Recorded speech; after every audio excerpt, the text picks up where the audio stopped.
survive.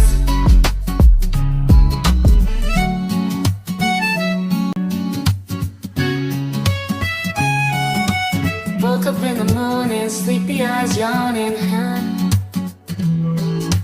Jumped out of bed, started the day, opened the curtains. Felt the cool breeze, the sun shining on my face. But something was missing, I needed my Java chase. Give me coffee in the morning, give me coffee in the morning. Gotta have the caffeine, wake me up, shake me up, dip me back on the sea. 1 sip, 2 sips, and I'm feeling so alive. Coffee in the morning, it's the best way to survive.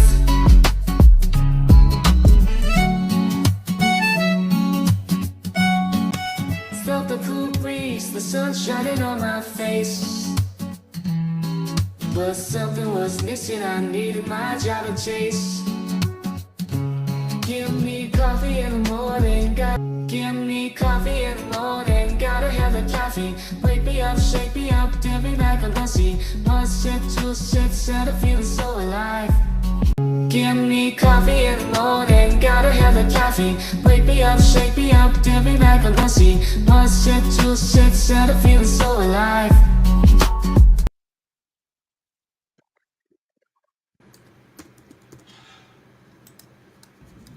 Good morning and welcome in, everyone. Good morning. And welcome in, morning. Joe and Dolphin. Thank you for joining us. Firefly may come in a little bit later. We'll see. Let's see here. Let me get over here to chat. Say good morning, Pokemon and Forrest. Lindsay, welcome in. You guys, I hope you all had a good night and you're ready for the show today. We will not run 7.5 hours today because I've got a grandbaby home with the flu. And yesterday I started feeling a little icky, but I feel fine right now. But we'll go as long as I can. And if somebody takes turns reading documents with me, I might run out of voice eventually.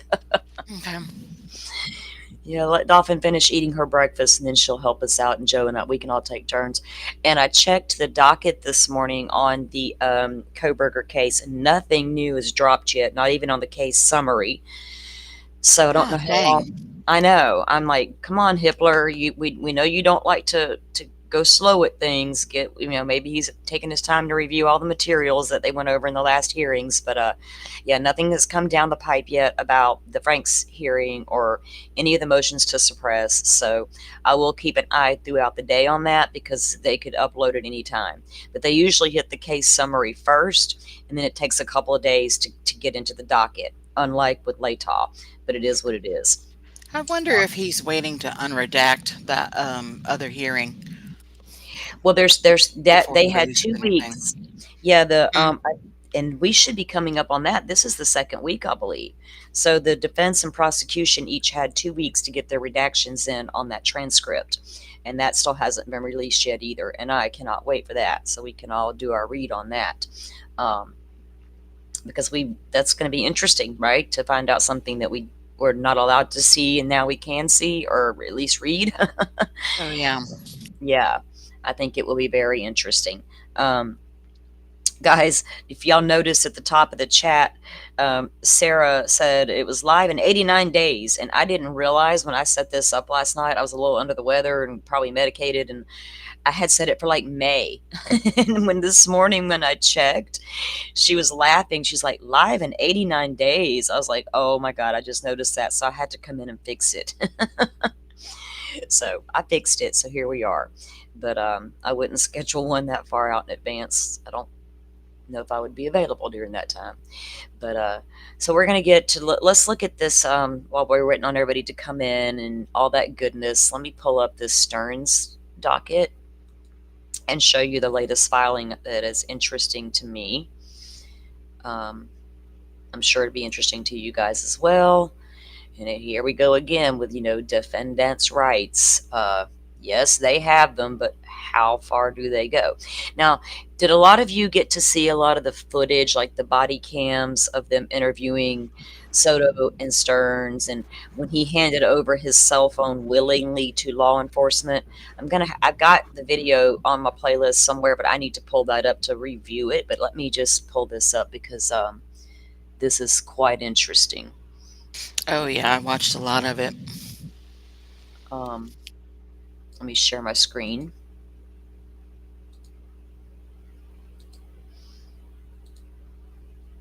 Okay. Can you guys see it okay?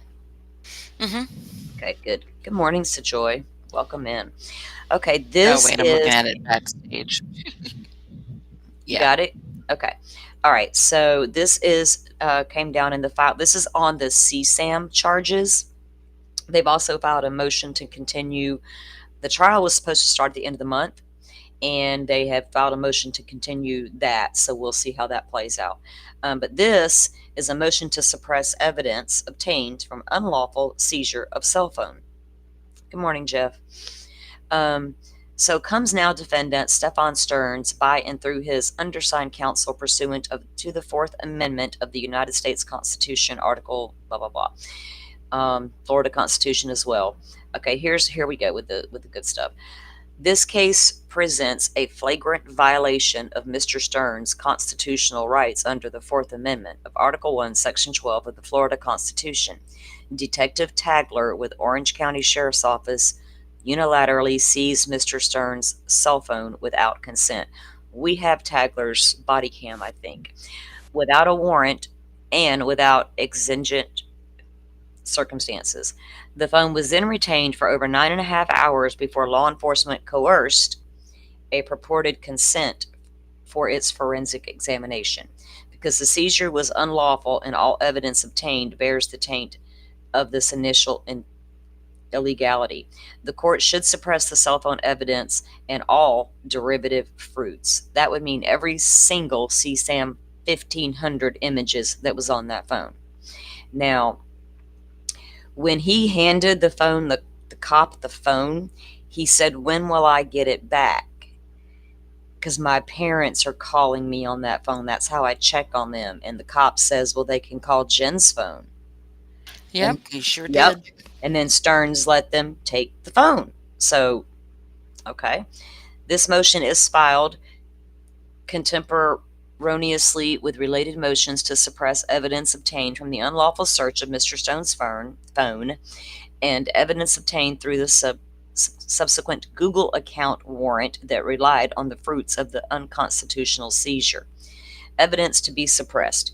Any and all tangible and intangible evidence obtained contemptuous to and following the illegal seizure of Stearns' cell phone, specifically including but not limited to all data obtained from the subsequent download of the phone, all evidence obtained through execution of Google warrant. Phonics reading is not the way to go because I'll be looking at words thinking it's something else. All and all derivative evidence and investigation leads developed through exploitation of these constitutional violations. What about all those rights of Maddie's he violated? Yeah, pig. I know. I mean, like I said, give them their basic damn rights, but these victims have rights as well. And as a society, we should stand up for that. I'm going to. I know people are like, "Oh, they shouldn't even bring the victims into the court and all their families." Well, why not? If your family member was murdered, you'd want all that. I mean, come on, give me a break. Stephen Michael Stearns, and I'm feeling a little salty this morning, y'all, so I don't know how sideways I might get. If I'm going off a ledge, one of y'all grab me and bring me back. Stefan Stearns has standing under oath, Fourth Amendment to the United States Constitution and Article 1, Section 12 of the Florida Constitution. He was the owner and possessor of the cell phone that was illegally seized on February 27, 28, 24. And they cite a case, Riley versus California, establishes that cell phones are entitled to heightened Fourth Amendment protection due to the vast amount of private information they contain. Oh, you mean like all your CSAM? Burden on the moving party. The moving party's initial burden has been met through documented evidence of a warrantless seizure in law enforcement reports. Once established that a seizure occurred without a warrant, the burden shifts to the state to prove an exception applies.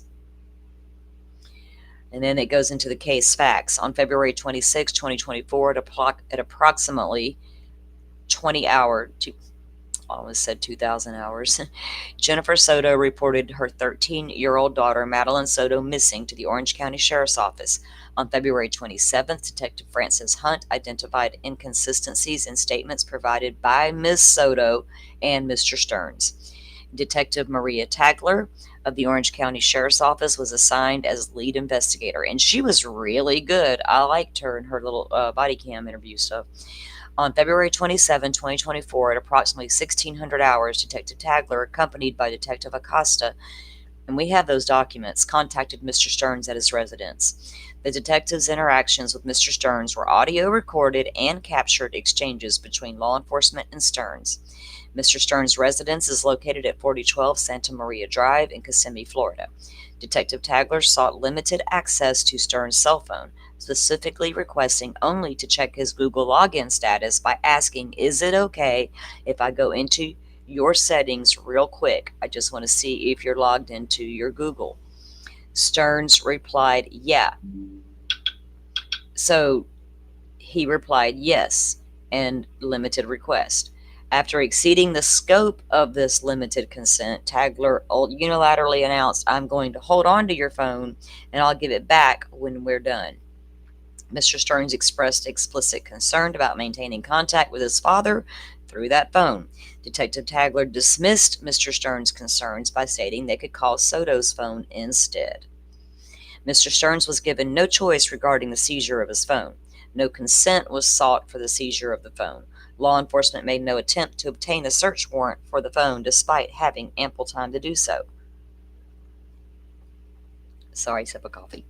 The detectives did not present Mr. Stearns with a written consent from the seizure, a consent form for the seizure. The detectives did not advise Mr. Stearns of his right to refuse consent. The detectives did not provide Mr. Stearns with any documentation regarding the seizure of the phone. The detectives did not document any exigent circumstances justifying warrantless seizure. On February 28th, 2024, at approximately 1:30 hours, 01:30 hours, detectives again contacted Stearns. The second contact occurred approximately 9 hours and 30 minutes after the initial seizure of the phone. During this midnight contact, detectives referenced the earlier unauthorized search, stating, "I told you that I was going to hold on to it and that would like to download your phone, right?" The detective presented Stearns with an ultimatum. "Is this something I have your consent to do, or do I need to get a search warrant?" At the time of this midnight interaction, Mr. Stearns had been detained outside in 50 to 60 degree temperatures. Oh God, give me Poor a break. thing. Yeah. Give me a fucking break. You threw that baby out into a pile of fucking sugarcane things, and I don't care if you froze. It's Florida. It wasn't that damn cold. 50s, 60s, decent in Central Florida. My God. Lord, Mr. Stearns was wearing only flip-flops, khaki pants, and a thin hoodie. Well, that's his fault. He knew he was going outside. Put your damn clothes on. Mr. Stearns had not eaten all day prior to the incident. Oh, yeah, because he was so distraught he couldn't eat. What has that got to do with anything? That's all on him. Mr. Stearns was not allowed to return to Soto's vehicle, which was heated despite the cold weather conditions. Poor baby. Earlier that night, Mr. Stearns had taken Ativan, a prescription medication to manage his panic attacks. Mr. Stearns clarified to authorities that he had taken the tranquilizers to help him sleep. I'm going to tell you right now, Ativan's not a tranquilizer. Ativan's a true anxiety medication, because I took it for 2 years. And it's a very low dose. And if you're going to be so far gone on your Ativan, you took a handful. I promise you that. When you take an Ativan, you don't even feel like you have taken a medication. It literally just helps keep panic attacks at bay. Like, my God, you're overtaking your Ativan and you damn well know it. Yeah, these are just excuses. Exactly. Ativan is a prescription sedative commonly used to treat anxiety and panic disorders. True. Ativan is known to cause drowsiness, sedation, and impaired alertness. No. Not if you're used to taking it. I could take it and function normally fine all day without drowsiness, without sedation, or impaired alertness. Oh my God. Mr. Stearns described the effects of Ativan to law enforcement, saying, "This is why I missed your calls. I'm sorry. Took an Ativan and conked out for a few hours." How many did you take, Stearns? At approximately 0240 hours on the 28th, Stearns' phone was taken to the Orange County Sheriff's Office Digital Forensic Unit. And then they go into their legal argument, and they cite certain cases. A seizure of property occurs when there is a meaningful interference with individuals' processory interest in that property. And they cite another case there. Let's look at those cases and see what they say later. The instant matter presents precisely such meaningful interference as Detective Tagler unilaterally seized and retained Mr. Stearns' cell phone for over 9 hours without consent or probable cause. The Florida Supreme Court has consistently held that Article 1, Section 12 of the Florida Constitution is coextensive with Fourth Amendment jurisprudence. While law enforcement may temporarily seize property to prevent the destruction of evidence while seeking a warrant, such seizures must be properly limited in scope. The United States Supreme Court has emphasized that courts must consider the length of the detention in determining whether a seizure is reasonable. I think they might have had reasonable reasons to seize that phone because they already knew by that point he was lying to them. The Supreme Court held in place that even when supported by reasonable suspicion, a 90-minute detention of property was unreasonable. Oh, here in the 9.5-hour seizure, unsupported by any reasonable suspicion, grossly exceed the temporal limits deemed unreasonable in place. The Florida Supreme Court analysis of Goffin versus State further illuminates why a seizure was unconstitutional. In Goffin, the court examined whether retention of identification during a brief warrant check constituted a seizure, emphasizing that not all encounters between law enforcement and individual citizens constitute seizures, but rather courts must examine the totality of circumstances to determine if there was meaningful interference with processory interest. Where officers merely retained identification briefly during a consensual encounter, Detective Tagler effected a full seizure by unilaterally announcing she was taking possession of the phone without seeking consent, retaining it over for 9 hours, and completely depriving Mr. Stearns of his ability to communicate with his family members. Use Jen's phone, dude. The extended duration and completion deprivation, and plus his dad was already in town by then. Go talk to him in person. Deprivation of Stearns' processory interest in this phone demonstrates this is why this case falls squarely within places holding that even brief investigation detentions of property must properly limited in scope and duration. Detective Tagler made no attempt to obtain a warrant despite the availability of emergency duty judge system and ample time to do so during the initial seizure. Instead, Detective Tagler retained the phone for over 9 hours without providing any indication of when or how it would be returned, far exceeding any reasonable scope or duration under Fourth Amendment jurisprudence. The length of the detention alone precludes any argument that it was a properly limited investigation detention under place and its progency. So then they're going to go into some more case laws here, different things. In this instant case, Mr. Stearns provided extremely limited consent for Detective Tagler to go into your settings real quick, solely to see if you're logged into your Google. No reasonable person would understand this narrow permission to check a single phone setting as consent to complete a seizure of a 9.5-hour retention of device. Detective Tagler's unilateral announcement that she was going to hold on to your phone and subsequent extend to seizure far exceed any reasonable interpretation of Mr. Stearns' limited consent. The expansion of the authority mirrors the impossible scope extensions rejected in both Appelt and Wells. Just as consent to look in a trunk does not permit searching closed containers. Permission to check a single phone setting cannot justify a prolonged seizure of the entire evidence. The unreasonableness of interpreting such limited consent to authorize extended seizure is particularly apparent given the Supreme Court's emphasis in place that even brief investigation detentions of personal property must strictly be limited in scope and duration. Well, they just downloaded his Google stuff, whatever. We'll see how that plays out. When Detective Tagler exceeded the bounds of consent by unilaterally seizing the phone, she needed independent constitutional justification for the expanded intrusion. No such justification existed, rendering the extended seizure unconstitutional under both consent and general Fourth Amendment principles. No exigent circumstances justified the extended seizure. While law enforcement may conduct a warrantless seizure with exigent circumstances exist, the circumstances are few in numbers and carefully delineated. They cite another case there. The state bears the burden of demonstrating that the procurement of the warrant was not feasible because the exigencies of the situation made the course imperative. So What about the then they're fact going to that he go was the last person to see her and right, he and they're just going to supposedly dropped her off? right. They're just going to keep stating case laws here, but that I'm trying to make sure there's nothing else important, but because I'm not going to read all those case law statutes, so we can look at that stuff later. Okay, here there is no break. Wait.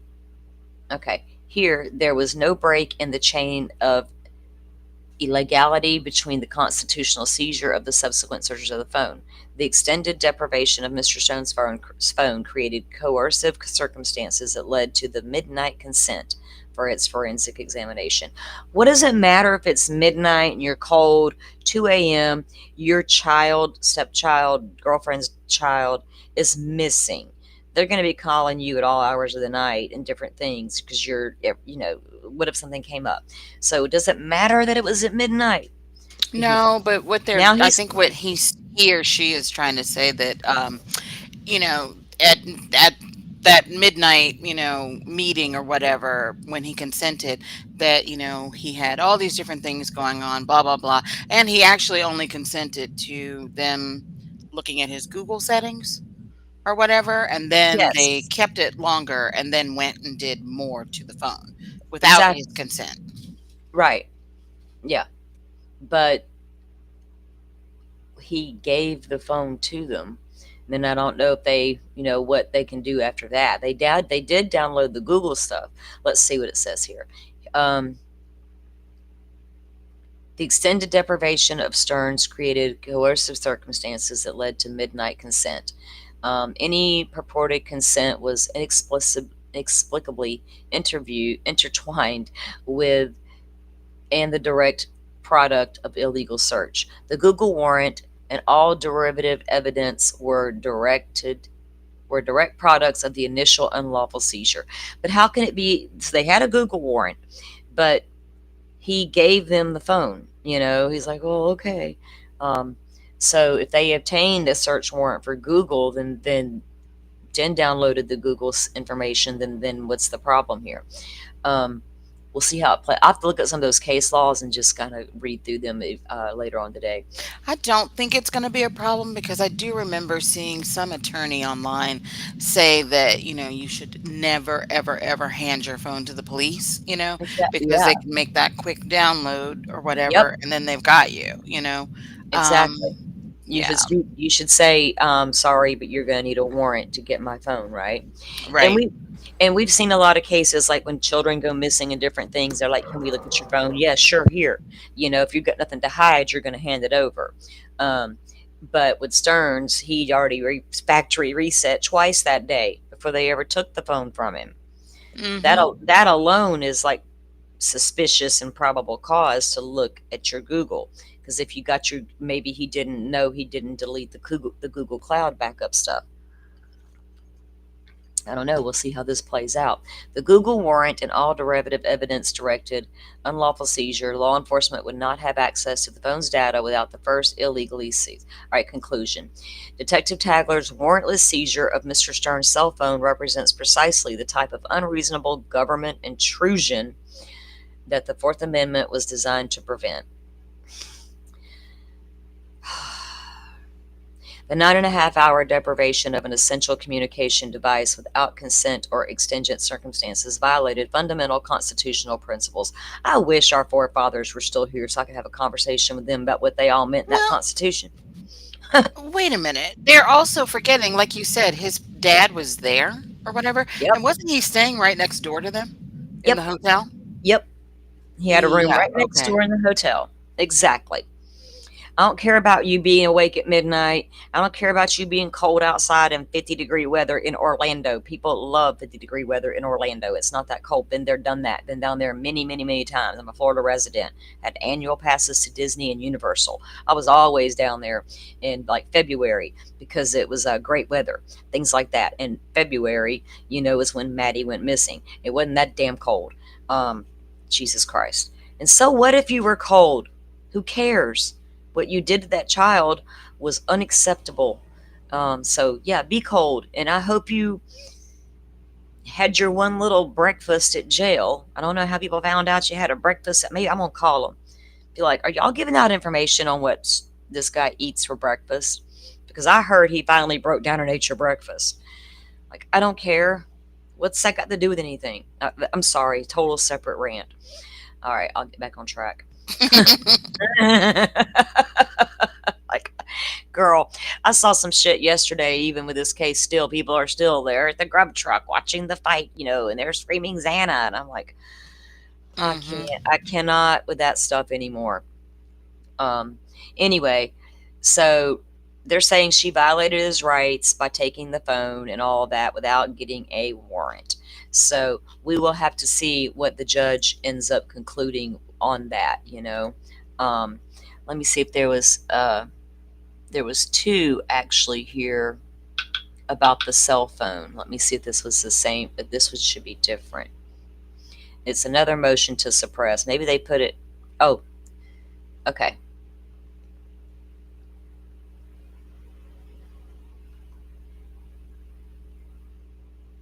The evidence to be suppressed. Let me get this up here. I don't think this is the same. This is a different one.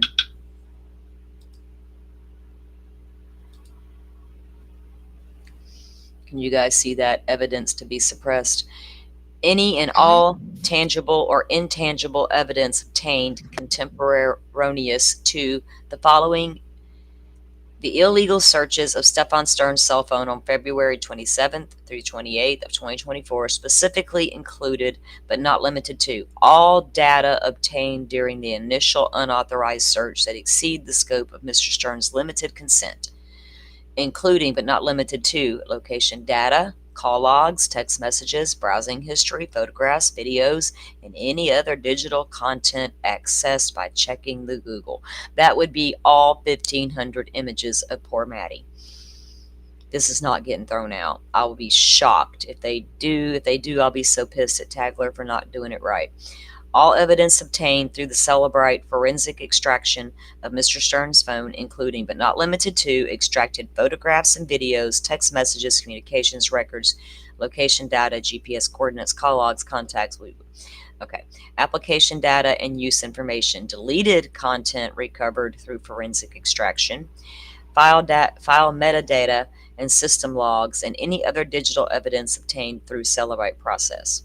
All derivative evidence and investigative leads developed through exploitation of these unlawful searches, including but not limited to physical evidence discovered using information from the phone, witness statements obtained through information learned from the phone, witness statements obtained through information learned from the phone. Parents, maybe? Jen? Search warrants predicated on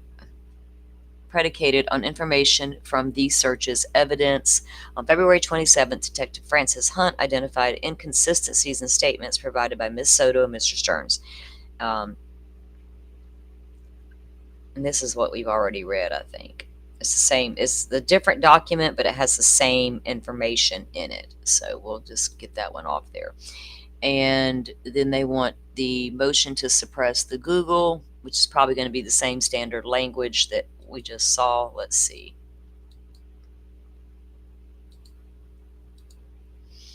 Motion to suppress obtained from Google search warrant. And introduction. The motion seeks suppression of all evidence obtained through execution of a Google account search warrant dated February 28, 2024, as it represents the culminative of a series of deliberate Fourth Amendment violations. The warrant application relied entirely on evidence obtained. Sorry, I just got distracted by a thing. Notification obtained through prior unconstitutional searches of defendant's phone, beginning with a law enforcement exceeding the scope of the limit. So that's basically what they're trying to do, to get all that thrown out now, saying that that was an illegal seizure of his phone. I don't know if that's going to work for them. Limited consent is an actual legal argument. I understand that, but So if that's what happened, okay, but if the cop says, I want to check your password, and he checks something more than just his password, is he going, and this is the crux of this argument, is he going beyond said limited consent?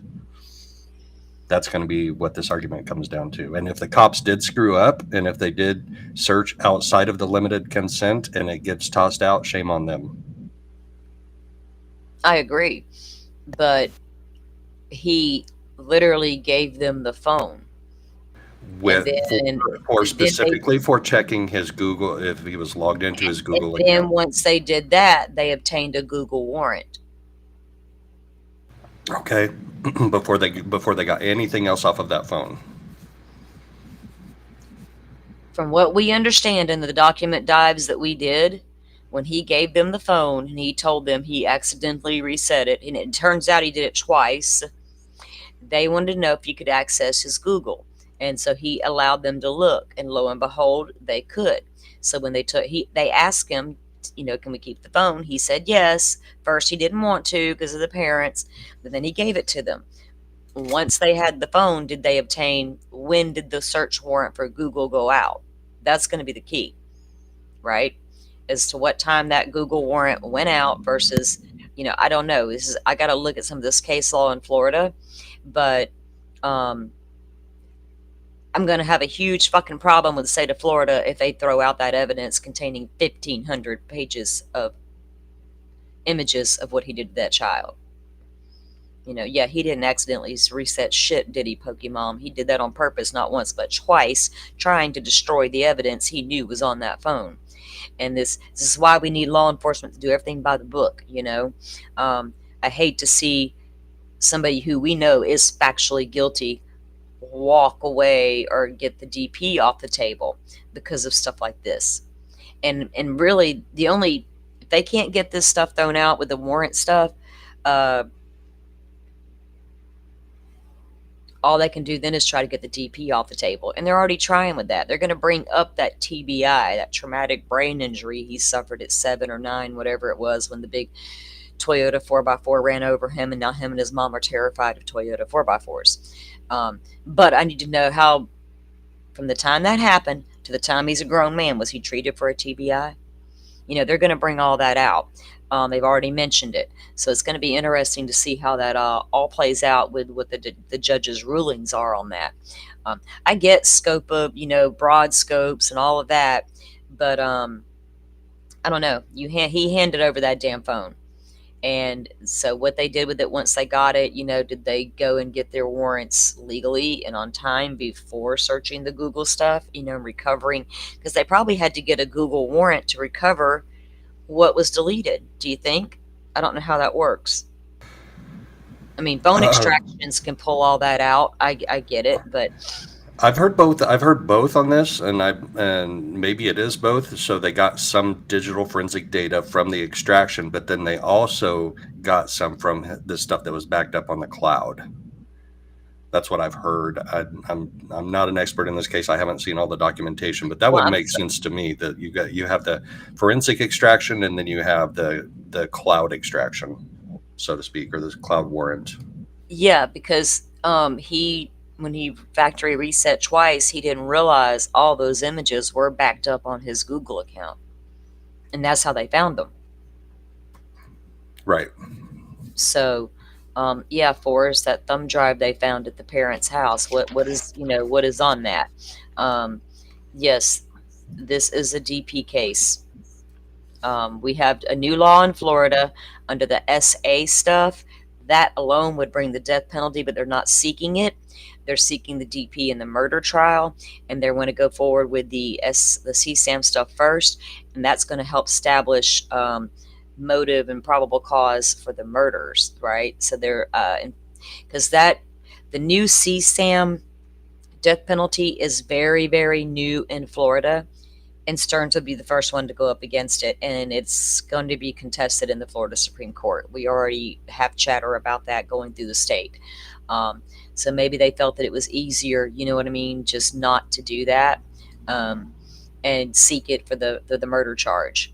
But it was interesting to see that document come down that they, that, like I said, they did file to postpone the trial or extend it to get it rescheduled for a later date. And because they said they're still doing depositions that are coming up in March, and the trial will start for February. So we'll see how that plays out. And I check that docket pretty frequently as well. And there's more documents in there, but we'll do another whole show on the Stern stuff and get really caught up. There's some new stuff that come down as well that I want to share with you guys. But we'll get to that and we'll do a whole show on that. Maybe the next morning we do the show. But we're going to move into some of the Kohberger stuff now. Welcome in, Need Some Z's. How are you doing this morning? U.S. Libertarian, welcome back. It's always good to see you. Guys, before I do get started, I just want to say one thing. I do live in farmland, and I do know that there's appears to be times I cut in and out, and the guests cut in and out, and I'm trying to figure out why I only have one option for streaming out here as far as Wi-Fi. And I thought my headset was coming in and out. Well, I literally didn't know cats did this because I've only really ever had dogs, but I caught my cat trying to chew the wire on my headset. I was like, no, bitch, what are you doing? Go play with toys. Get off that. So I've checked it and there's nothing wrong with it. She didn't break into it or anything. So we'll see how things go. But I will be hardwiring into the router here soon. So I do apologize if we go in and out at times. This is a platform that I've been testing. I have a friend testing at another one, and we're going to compare notes to see what's what. So I just wanted to give you guys a little, rundown on that in case we go in and out. So please hit the like button on your way in if you don't mind. It does help direct others to the stream, and we appreciate it. We're getting a lot of great feedback. We're getting a lot of good views, so I appreciate all of you out here supporting us. It means a lot to us. Let me all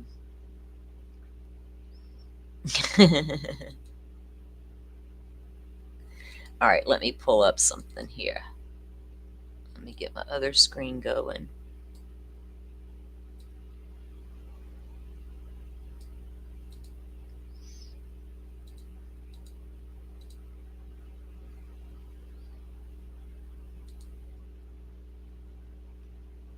Oh.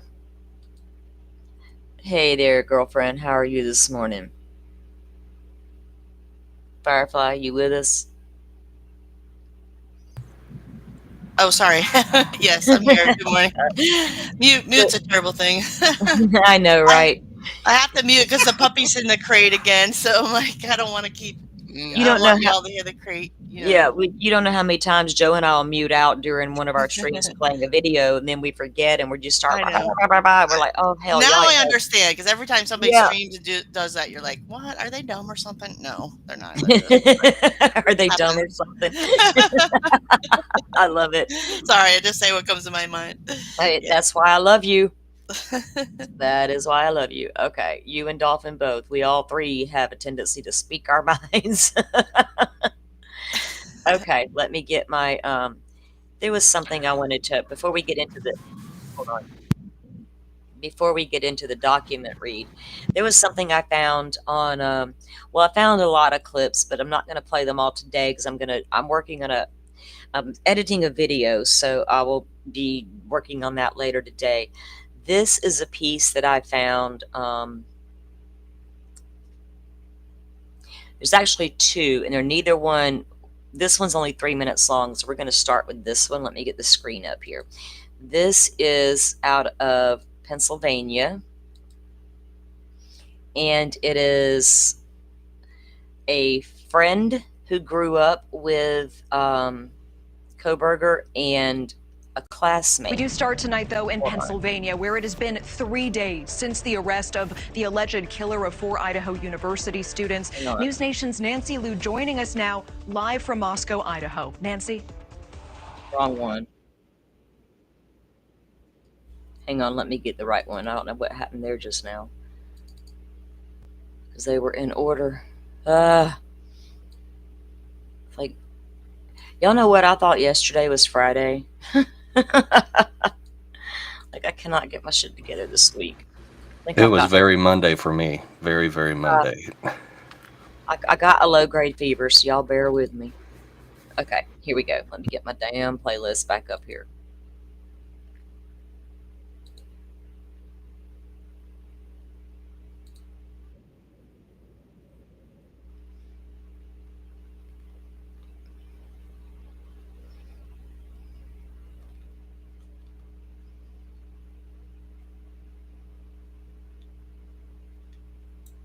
I don't even know how you're functioning with a low-grade fever. I'm wiped out anytime I have a fever. But I don't get sick too often, so when I do, I really get sick. Yeah, I started it yesterday afternoon, and look, as soon as I laid on my bed, like at 2, I forget what time it was, I like literally had just dozed off, and my grandbaby was at the opposite end of the house in his dad's bed, and he called me on my phone. He's like, "Grandma, can I have some soup?" And I'm like, "Dude, I was asleep." "Yes, baby, hold on." So I got up and made his soup. But yeah, he, like I said, my son took him to the doctor yesterday afternoon, and he does have the flu, so he's home again with me today, and he's sound A or asleep. B? Huh? A or B? He didn't say which one. Yeah, the flu's really going around, and in the hospitals it's A, but my son's girlfriend's daughter, I don't know what to call her. She's not really related to me. So my son's girlfriend's daughter, she had influenza B. And then everybody in the whole family last week got sick. So I'm assuming it was influenza B. Right. Well, with me feeling a little yucky yesterday, I was like, maybe, but yeah, so he took him in anyway. Of course, the standard treatment for flu. So he's home with me again today. He was home yesterday, but his fever's down now, and he is sound asleep. So if I have to check on him in a little bit, I'll let you guys know, but right now he's good. I just checked on him. Okay, let me get this screen up here. Now, take everything you see with a grain of salt. And people get kind of sideways when people talk about Brian Kohberger, but this was, like I said, a friend and a classmate. So here we go. Idaho murders, and then like, holy crap, that's Brian. That's Brian. I know Brian. That's wild to me. It's a shock, seeing someone you've known on TV. Jack Bayless met Brian Kohberger in 8th grade when the two of them ran with a group of boys in this neighborhood near Albrightsville, Pennsylvania. I want to say he wanted to be a cop since he was younger. What kind of teenager was he? He was pretty normal. He was definitely heavier set, and that caused issues in school, apparently. But in high school, dramatic changes washed over Kohberger, according to several friends, including Bayless. I believe it was the weight loss first. And I was, I want to say 14 to maybe 16, between there was the big weight loss. I could be wrong on this, but I'm pretty sure that's what it was. And then it was the drugs. How did he get started in drugs? He got in drugs via an acquaintance of his. It was definitely heroin. It was pretty gnarly. Bayless doesn't know exactly when Kohberger got clean. Last I saw him, he was pretty lucid. But the two reconnected after Kohberger enrolled at DeSales University in Center Valley, right around the corner from Bayless's home. Kohberger's major, criminology. He's always been kind of fascinated with kind of how the brain works and how people think and why they do what they do. So my senior year, I ended up in a biology class, which is where I met and interacted with Brian Kohberger. What were your first impressions of the guy? Brian seemed normal enough. But that opinion did not last for Bernard James, a DeSales film student in 2018 when he attended a class with Kohberger. One of the big parts of that biology class that we were in, we had a group project as a part of our final grade. With 4 DeSales classmates on the project, Kohberger was chosen as team leader. Not surprising for the student DeSales professor Michelle Bolger called brilliant and one of the best students ever, according to an article in the Daily Mail. Dr. Bolger declined to comment to King 5. But to some classmates at the Christian University, Kohberger seemed more like a know-it-all. The way that he came across in his speech, you know, kind of person who has to use big words, you know, the one always raising his hand in class. And what happened then towards the end of this whole thing? We're approaching the due date, and I was feeling like I was left out to dry. Bernard James says Kohberger completed the class project without including him, resulting in a failed class in Bernard's final year at DeSales. He confronted Kohberger in the university library. I remember him being very straight-faced, very like almost emotionless with this. He kind of like a small smile on his face. Like there's more to him than it seems. Very intense stare. I remember that. I'll never forget that. Looking right into my soul almost, you know, as we were having this back and forth. Yeah, manipulative, cold. Was he witnessing an odd personality trait or something more? After Kohberger's arrest, Bernard can't be sure. I mean, it's not every day you expect to come into contact with someone who's accused of something like that, you know, but I see it in some ways, you know. I see the calculated side of him. We're talking about 4 vicious stabbings here. Yeah. Could your friend have done this? I hope he didn't do it. You know, I'm a big believer in innocent until proven guilty. So I hope someone I know didn't do that, you know. Here in Pennsylvania, we've been unable to reach anyone from Kohberger's family. A public defender here who represented him during extradition proceedings has said that Kohberger looks forward to being exonerated in Idaho. Scene in Moscow, Idaho is active again as the search for the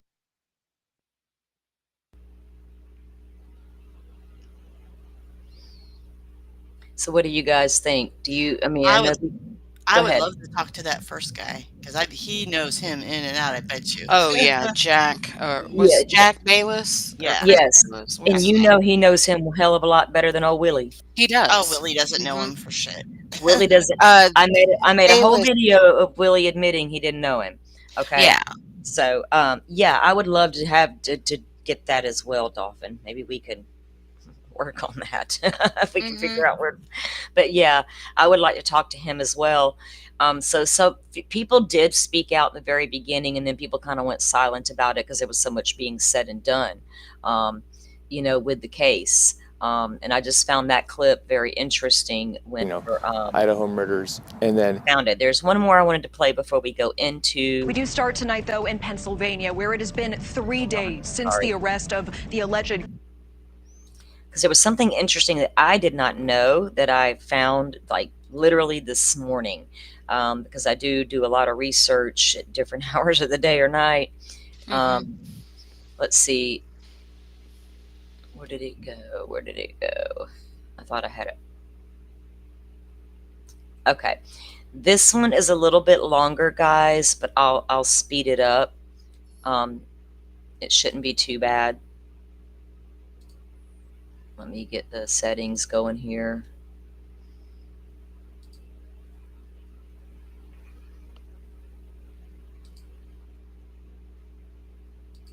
Oh, I probably got to remove it from the screen and start it over. Okay. Was this one? Hang on. I got to make sure that's where to go. Oh, I got to pull my thing up. Okay. I thought I had them actually in order. Man, he has such a bright future, as all these kids did. No, that's not going to be it. Hold on. Let me. Sorry, guys. Let me make sure I got the right one for you because I want to make sure you hear what I heard and see if it makes a difference with the case. Interesting. And I thought about that third when Ann mentioned it leaving Othram, going somewhere else before the FBI. This, like, I was like, Okay, so let me get my playlist back up here. Come on, YouTube, open.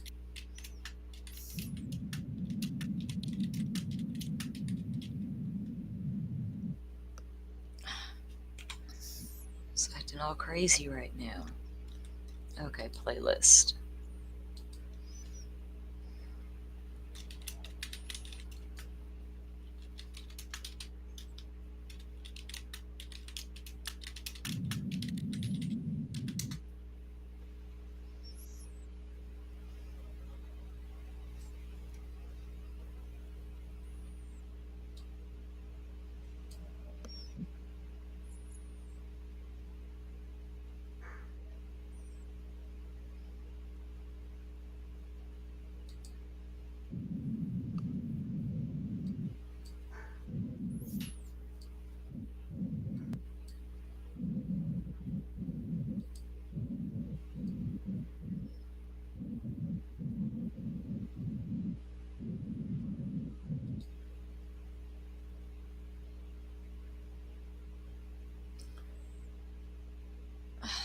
I'm looking for it, guys. I'm so sorry.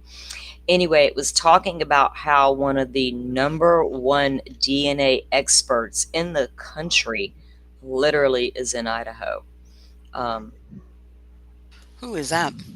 I can't, his name, I'm trying to look at my history now to see where I did, because I thought I had it on this damn playlist, and apparently I did not. Let's see. He's got a foreign last name, so I can't pronounce his last name. Again, let me do a quick search here.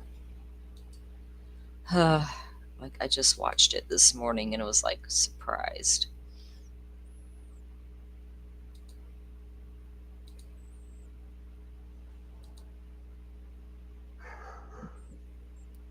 Wasn't that one, and it wasn't that one.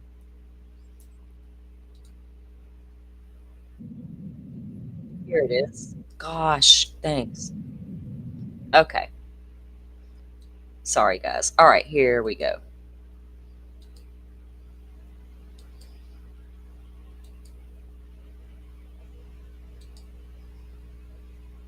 With no suspect and no murder weapon, you might be wondering what is at the scene. The answer is likely a lot if police have DNA evidence, which experts say is commonly found in most stabbing cases. Anchor Roland Barris looked into the promise DNA evidence holds.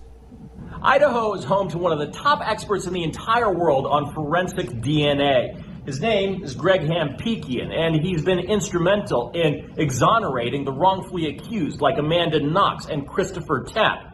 And he says he wouldn't be surprised at all if investigators in Moscow already have the DNA of the U of I killer. No one but the investigators know for sure what evidence they have.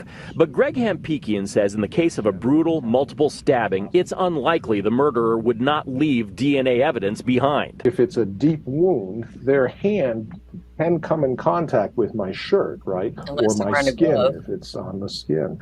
And so those sites where the injury is in a stabbing wound are very important to swab and collect DNA from. And anything touched in the house could also hold clues. What about someone touching a door handle, someone, touching a doorbell, any of that stuff? You could find DNA there.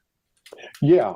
And this, the perpetrator got in and left and probably handled some of those objects. The key is knowing where to look, and Hampikian says FBI investigators especially are well trained in that. The next problem is finding a match, and Hampikian has advice for investigators there. Just make sure you take a sample from everybody you talk to. Just ask them, will you give us a DNA sample? He says such practice would have caught the real killer of Idahoan Angie Dodge in 1996 and saved Christopher Tapp 2 decades in jail for a wrongful conviction. If Moscow investigators have suspicious DNA, a quick check of various criminal databases could turn up an identity. If the suspect has no criminal background, though, investigators might have to rely on genealogy databases like 23andMe to find a family connection, and that can be difficult. But Hampikian says cases like this require patience. A crime is like a surgery. It takes as long as it has to take. If they're going to do genealogy, that's a different kind of, crime surgery than just going out and you have a suspect you compare to a door handle or something. Hampikian says it is common for assailants who use a knife to cut themselves. And even if their blood and DNA is mixed with that of the victim, modern technology can easily separate the two. And Hampikian says that it should take no more than a day or two to get results back from a lab if a case is a top priority.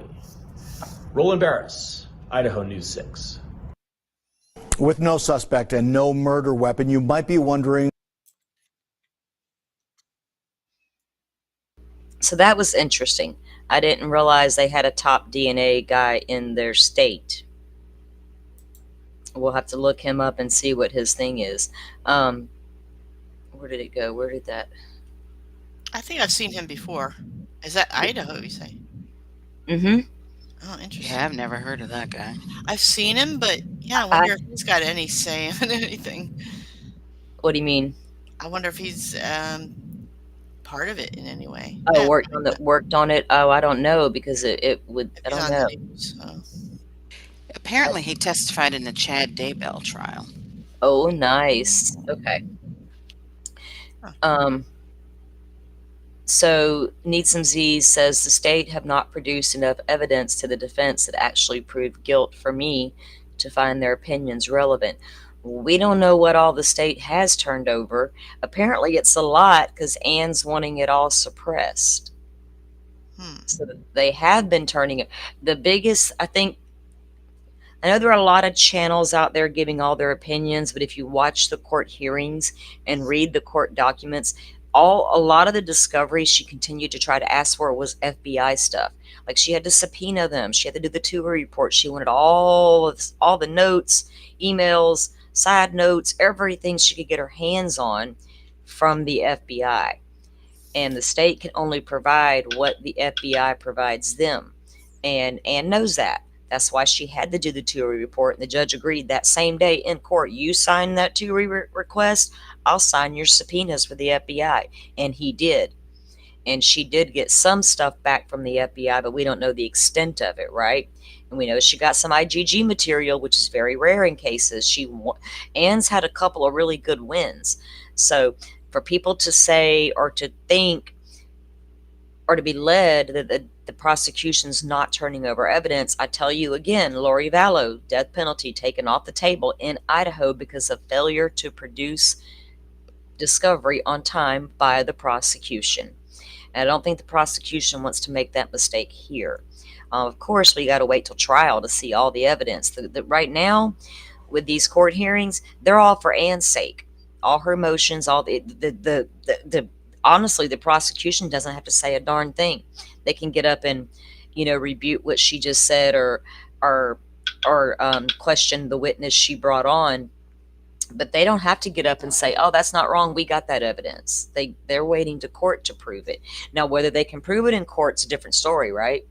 We'll have to wait and see. That makes sense, because if they have something to oppose whatever they're saying, they don't have to argue about it, because they just will show. They don't. Yeah, they don't. They just sit there and they just like let her do her thing. Yeah. This is not trial.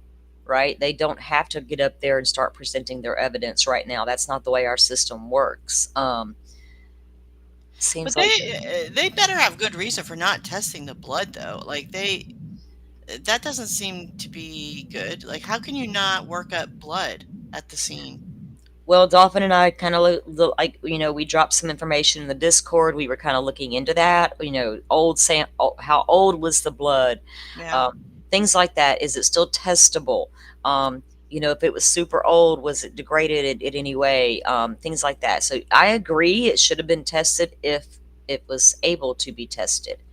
I don't think that they would just disregard it for any good reason. But we know there was DNA everywhere, but when it's blood evidence, that's a little different. You got a house full of murdered children, young adults, and you got blood in the house. Of course, you should test any blood spots that you find, right? So I agree that it should have been tested if it was If there's no excuse, well, yeah, but if it really, Dolphin and I will have to bring up some of that information that we found on the blood, because that's what we do. I am so inquisitive. Like, I have to know, why was this blood not tested? Is there a reason? Is there, is there such a thing as too Well, old? Thompson said at one of the hearings that it did not qualify. Was that right? Or not eligible? Something like that. Something. So what that means. We don't I know think he what said it it was irrelevant. No, Yeah. he either said it was ineligible or didn't qualify, or he might have said both words. To Well, be if it tested. but in Dolphin, like you just said, to me it would be relevant, right? It's on a handrail, and you Oh, of suspect your course it's relevant. suspect Yeah, came yeah, up and down the hand. Oh, yeah. Suspect came up and down the stairs. Even if he had a glove on, he still could have gotten blood on that glove and touched that rail. But would he have touched anything leaving that house? You know what I mean? No, my hands would have been right in front of me, like, I ain't touching shit. But so it would be very interesting to see where Anne goes with that. She's not going to let it go if it's something to it, or if it was testable. She's not going to let that go, and not in my opinion. She would fight that and bring all she could about that out. Like I said, she's mentioned the 3 DNAs before. This time she mentioned 2. So was she satisfied with one eventually? We'll see. So I've got a question just about the logistics of, let's say it was him. Let's say he's the only suspect. Let's say he got blood on his glove and he put it, and it wasn't his blood, but there was blood on his glove, and that's how it ended up on the rail. Mm-hmm.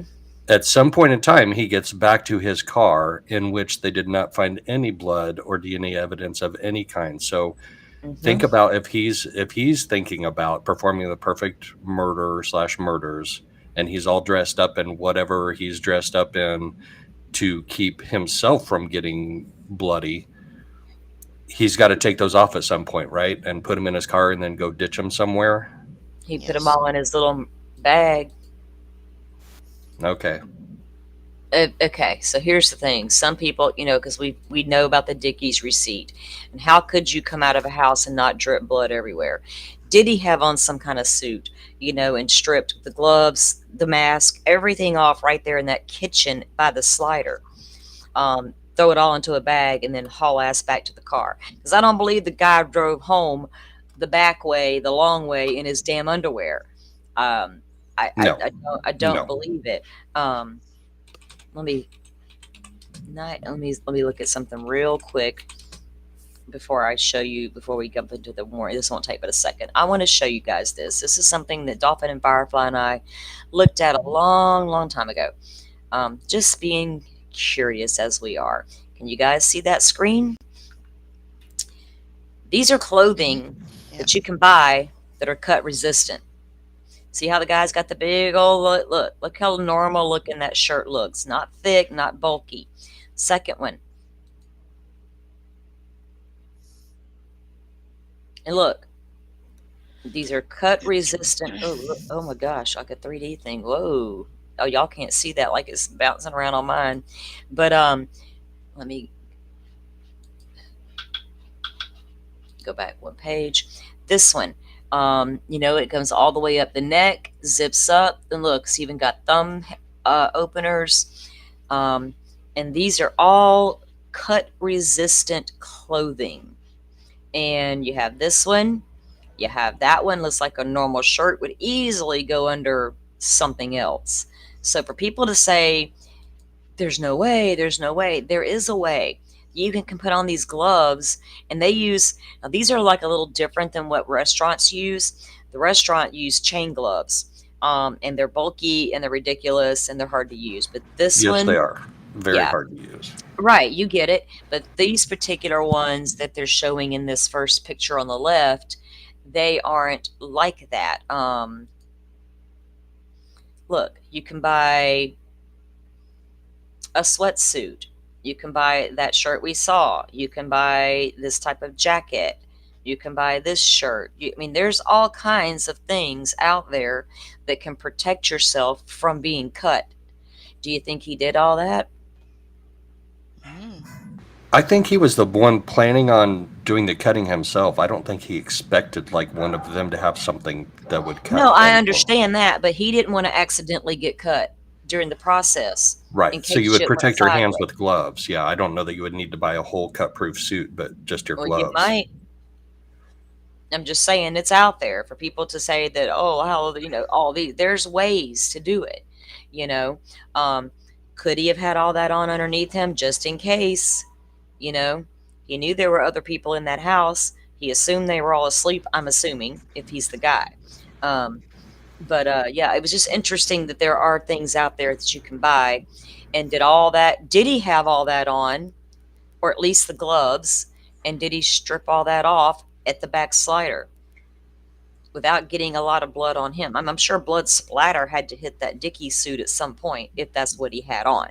But is it even possible, even if you did stand in the, you had a tarp or a freaking shower curtain laid on the ground and you tried to disrobe your stuff, you're still going to shed DNA of some type, right? Like, how would you take it off the bloody clothes without getting anything anywhere?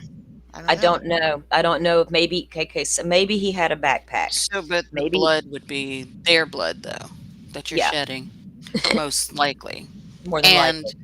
who, like, would the police come in and, I don't know, check the floor in the kitchen for DNA? Or, would Yeah. they think to check the countertops or the walls because, a possible fleck of somebody's DNA, got flung off when they took clothes off? Right. I mean, Yeah, there's no way they tested every surface in that house. There's most no police way. won't, go that deep. They won't think that deeply. You know what I And mean? if- And look yeah, at this. and This is Moscow. Okay, say if he had a backpack of some sort on his back and he had a little plastic, you know how painters have the plastic rolls or whatever. Or remember his shower curtain was missing out of his apartment. And everybody's like, oh, big deal. It was, okay, so just for theory's sake, what if he had that in his backpack and he laid that down and stood on it, unclothed, wrapped everything up in that, shoved it all in the backpack? Or did he exit that back area without all, and if there was any blood on him, maybe it was sticking to the clothes, and then not disrobe until he got to the car in the dark back there where nobody could really, I don't know how it went down. It'd be curious to see. And I'm not saying this guy did it. Y'all, the banner says innocent until proven guilty. But when we're trying to figure out how could this guy pull this off and not leave all this DNA, even if you put Vaseline on your eyebrows, it's going to keep an eyebrow lash from falling off. There's a lot of the shower curtain. There's a good theory. Jeff, I was just saying. he could have lined the trunk of that car with garbage bags. I mean, you know what I mean? Anything, yeah. Yeah. Do you guys remember that we saw a video, and I cannot find it. I know it's in my history. Remember the guy? There was like an older guy who did a video, right? Like, and he had a shower curtain or whatever on the floor in the kitchen, and he stepped onto it and took like in the middle of it, took everything off, and folded everything up in it, And he and did then it in threw like it in so a many bag, seconds. and then you could actually put it in another bag if you needed Yep. to, and then Exactly. throw that bag in the trunk, and chances are, excuse me, you wouldn't have gotten anything in the trunk. Exactly. I mean, yeah, because he we thought of this demonstrated a long taking time it ago. off carefully without Yeah, because when you got to put yourself into the mind of him and to try to analyze if this could be the guy. How could he have pulled this off? What could he have done? And we've done that. We've went through every scenario possible, haven't we? And it's not going to be that hard to bag everything. And you got to remember everything this guy studied. Kat, you better stop it, girlfriend. Everything he especially studied. And you have to think logically. Like I said, remember I said, when I was younger, I used to, do logic puzzles, for fun. Okay. Yeah. And the first question is, how is there no blood in the car? Right? How did he not get blood in the car? Well, why wasn't there anything, found? Surely there's going to be blood in the car. Well, the answer to that question is the blood never made it into the car. Then you're like, okay, well, how does the blood not make it into the car? And like I said, this guy had a video that basically showed you exactly what we had talked about, and then you could see how and he it's also had possible. like baby I mean, wipes it's not or that wipes. hard. that he wiped his hands down after too. Now, I wonder if, like, because he did crime scenes and stuff, they had fake crime scenes that they did, right? I'm talking about Kohberger. Right. As a nurse, like, so when you have when you do certain procedures, you put a gown on, you have mask down, all this stuff, and they teach you how to take this stuff off without spraying everything. So, like, you take one thing off at a time, and you take it off sort of inside out, and then you roll up the gown, and then you put it in your hand, and then you take off your glove inside out, and everything's inside the glove. Like, there's a way to do it without spreading it, but does everybody know Exactly. that? And you're right. As a nurse, Yeah. you see it all the time. If you've ever been in a hospital setting with a patient, a family member, or whatever, yourself having babies, whatever, surgeries, you see, if you watch, because I'm a very observant, I watch everything. I'm a people watcher. That's how what she just described is exactly what they do. And crime scene analysis do the same thing.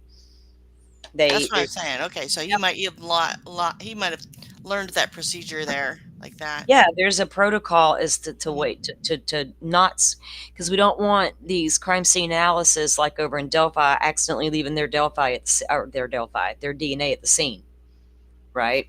So there's a process, so for people to come out and automatically say, God, he couldn't have done it, there are ways. We're not saying he did it, but if you look into it, it's logical that there are ways. And Jeff, you did catch hell for your shower curtain theory. I And the bucket. Don't forget the bucket. the bucket. I wasn't one of those that gave you hell, because we all do know there was a shower curtain missing out of his apartment. Why? Did you never use one? Did you take it back home to Pennsylvania in case you didn't have one there? Did you go home and shower after the crimes and things got on that curtain and you needed to throw it away? Or did you use it to help you in your criminal activities? Or did you not even ever have a shower curtain? I mean, you're a dude, I get it, but once your floor get all wet and nasty without a shower, why was there no shower curtain in the apartment? Maybe he was a bather. Maybe he just took baths all the time and never showered. Oh my God, he probably did. Calgon, take me away. Oh, yeah. It doesn't look like a bad guy. Sorry, go ahead. Go ahead, Dalton. I'm sorry. I'm just looking at chat, and Need Some Z said he studied cloud-based forensics, not blood forensics. I think you're forgetting what the man got his degrees in. His undergrad degree was in psychology. His master's from DeSales was in what, criminology or whatever. He studied criminal justice and then criminal justice, criminology. So he studied crimes. He studied serial killers. He studied blood spatter. DeSales University has a very famous thing called the Murder House, where they recreate crime scenes. So the man most definitely studied about blood. Yes, he did. So this isn't, I mean, he would have known these things. And I guess, like, I'll break it down like this. We're all not like house painters or whatever, or painters by trade, right? Probably most of us aren't, right? But if you wanted to paint a floor in a room, you would know how to do it. You start from the furthest point in and back out of it. You would be able to figure that out, right?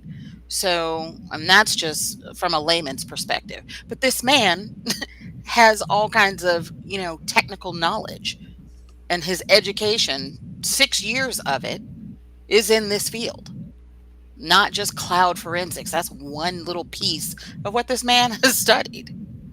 It really is. And I was going to, you're right. And I want to do a show on the differences between criminology and criminal justice. Criminal justice helps you. I mean, and she's right. They've even talked about that, the crime scene house and how they go in and do all their things. Brian absolutely studied all of that. And because he went into psychology, all these things that he did, and leading up to it, he did study all of that. So there was a lot of knowledge this guy had. It wasn't just the cloud-based forensic stuff he was studying. It went well beyond that. Yeah, Need Some Z's. I wouldn't necessarily agree with that. Common knowledge anyone could know. He studied under Professor DeSales, that is one of the leading experts in serial killers. So I guarantee you he learned stuff in her class that the rest of us haven't learned yet. Yeah, there's my thoughts on that. It's not necessary. It's uncommon knowledge that she has and that she passed on down to him in one way or another. Yeah, because you have to take into account that's not common knowledge for a lot of people. I mean, do common people know about blood spatter? I mean, if you're in true crime, you've learned some stuff, but I don't think that it would just be like a common knowledge thing. There's way more to that.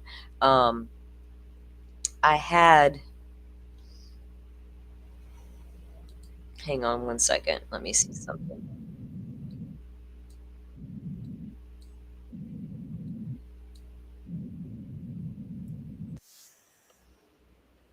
A cleanup. What do you have to clean up if nothing is ever making it to the car?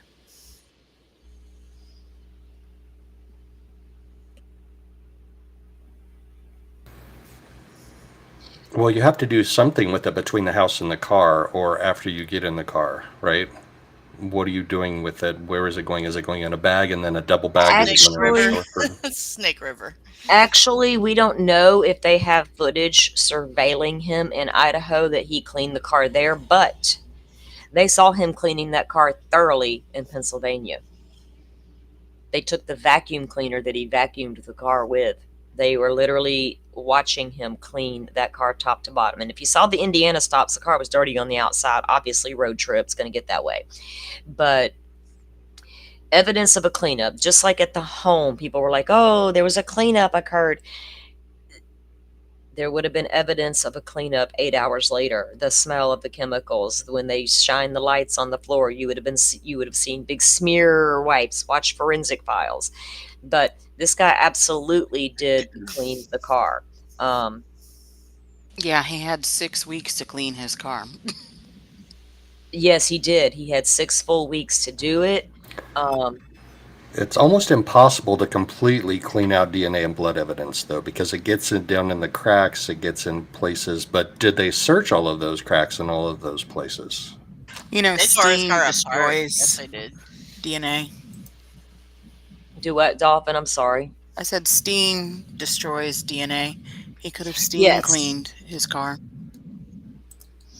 I thought I uploaded a video this morning to watch about his history on his educational background, but I don't know where it went. This is crazy. I can't, let me start bringing up the document and we'll read the warrant for the Walmart while I look for that real quick as well. Because it's pretty, I don't know, that wasn't in the first piece we watched, was it? Let's see. Let me pull up the docket here.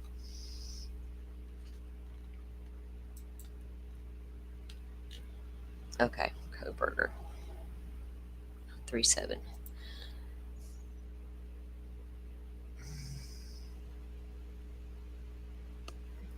So we left off at the Walmart search warrant. Let me get the screen up.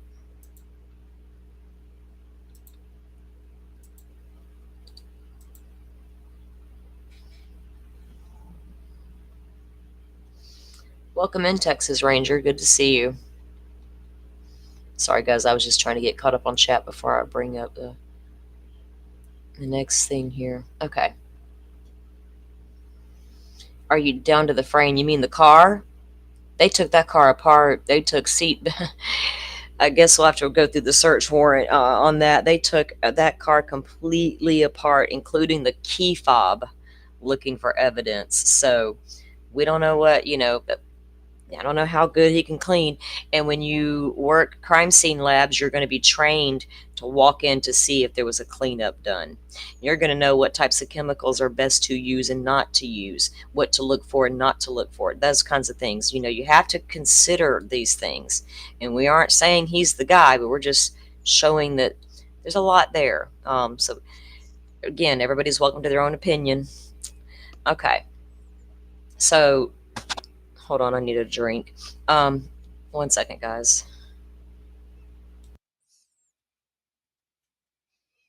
Has anybody ever considered that maybe the reason Dylan and Bethany are alive is that maybe he went in there with a certain time frame and said, okay, I'm not going to go past 10 minutes or whatever the time frame is. Once you get to a certain point, it's time to head out, because he knew he had to disrobe and all that stuff. Well, possibly, but possibly. I mean, I think if he actually had known about the house and watched the home, he knew how many people lived there, right? But did he just think those two were asleep and they weren't even targeted? And were the other three collateral damage because they were just happened to wake up or be in the same bed or be awake, and shit just went south for real quick. That's the whole thing. He probably did have a time limit type thing. Who knows, as far as how far his planning went in depth, Yes, there you go, Dolphin. Thank you. Thank you, thank you, thank you. All right. So this is the order to seal and redact the Walmart. Let me see. So that's your order to seal it, order sealing it, motion to seal, and return of the search warrant from Walmart Stores Incorporated. Because remember, they did find a receipt allegedly at the apartment for a Dickies suit or Dickies something. And they went back now and tried to pull those Walmart records. They went back and tried to pull camera footage, all the things. Lawrence Mallory, he's okay. We know that part. That's the day he gave it to. Okay, here we go. On 11/21, I obtained a search warrant for Walmart. The warrant was served on 11/28 by email. Why are they waiting so long to serve the damn warrants? On 12/9, I received an email from Walmart which contained the requested information. Receipt of inventory. And they were looking at this particular Walmart to see if he bought those knives there, because there's the same serial number on the other the sheath and that same type of knife. So I guess they were trying to figure out anywhere this guy could have purchased it, and maybe they thought Walmart because they had found that receipt. Maybe, I don't know. So that's that, and we come down here, and this was the order for the search warrant. Let's see, there's nothing pertinent in there.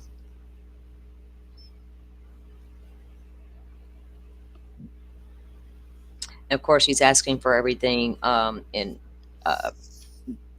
detailed of what they need from the Walmart. Okay. For the crimes of the homicide in the possession or control of Walmart related to the sales of the following items for the period of January 1, 2022 to present. And it lists again that same serial number, fighting knife sheath, and the actual full-size USMC straight edge knife. And then they go into detail about what all the records they want, which is the standard, because everything has to be in there, or else you can't search it. All the credit cards, certified check, all the things he could have possibly purchased with. Sometimes you can get your receipts emailed and things of that nature. So they did search the Walmart for that. Then they had an extension for the return, and they were granted it, and then we saw the return a second ago. Motion for extension again, and that's it on that Walmart one. So they were looking into the Walmart warrant on this one, specifically looking to see if he had purchased the K-bars there.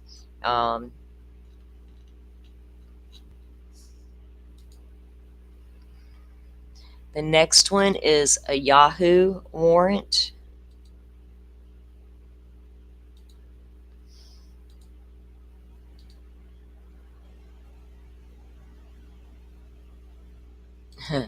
Jodi Arias, what a freak, right? I saw someone discussing her case again the other day.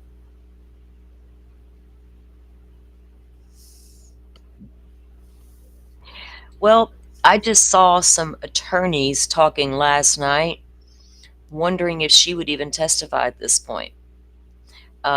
We don't now. Wait, my chat moved.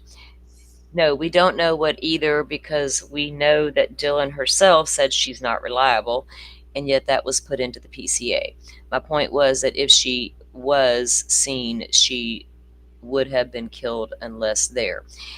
But that if she just had her door cracked, I can crack my door and peek out. I promise you, I've done it because I've had roommates off and on throughout the years. I can crack my door in the dark, and you're never going to know I'm standing there watching you. Never. I promise. Done it. And that's kind of what I think happened. I don't think he saw her. They Yeah, didn't like lock eyes like some Yeah, say. she didn't open that door wide open and he see her. If he'd have seen her, she wouldn't be here right now. Yeah, there's no way. There's no way. You can't leave a witness alive after what you've just done. What's one more, right? It won't take but a second. You already got your big ass K-bar done. So I think, and I need to pull up Mr. Steve's video and play that and show you guys what Dylan possibly could have seen out of a recreation from a crime scene person, ex-police officer. It's actually a very intriguing video. Yeah, if he'd seen Dylan, she would no longer be here. Well, the defense may call her if the state's going to call her. I don't think they can avoid calling her, but I think the defense will try to tear her, her statements apart on the witness stand, just because of her stating, I don't know if it was a dream or real, which, like Ashley said, obviously, Jennings, obviously it wasn't a dream. It was real because we have the victims. So this is the order to seal and redact Yahoo custodial records. And the order sealing, the motion to seal. Get on down here to the affidavit. Return of the search warrant. Okay, so on December 1 of 2022, they obtained a search warrant for Yahoo. The warrant was served December 1st. December 2nd, they received the return back. And the inventory is, obviously, it is a... God, I wish we could click those links and we could get in there and look. But it's redacted there, whatever the Yahoo is. Another order here. And this is him giving him proof. Okay, so this was Kaylee's Yahoo account they were looking at, related to the crime of the homicide on the Yahoo account of Kaylee Gonzalez, with the email address redacted from August 1st, to November 19th, including, and this part is redacted, the contents of all emails associated with the account from August 1st through November 19th, including stored or preserved copies of emails sent to and from an account's draft emails, the source and destination addresses associated with each email, the date and time in which each email was sent. So they're looking for any communication at that point that Kaylee may have had with someone while they were still investigating. And of course, they list all the records they want very specifically, because you have to. So the Yahoo warrant was for Kaylee. Then we have the Yik Yak.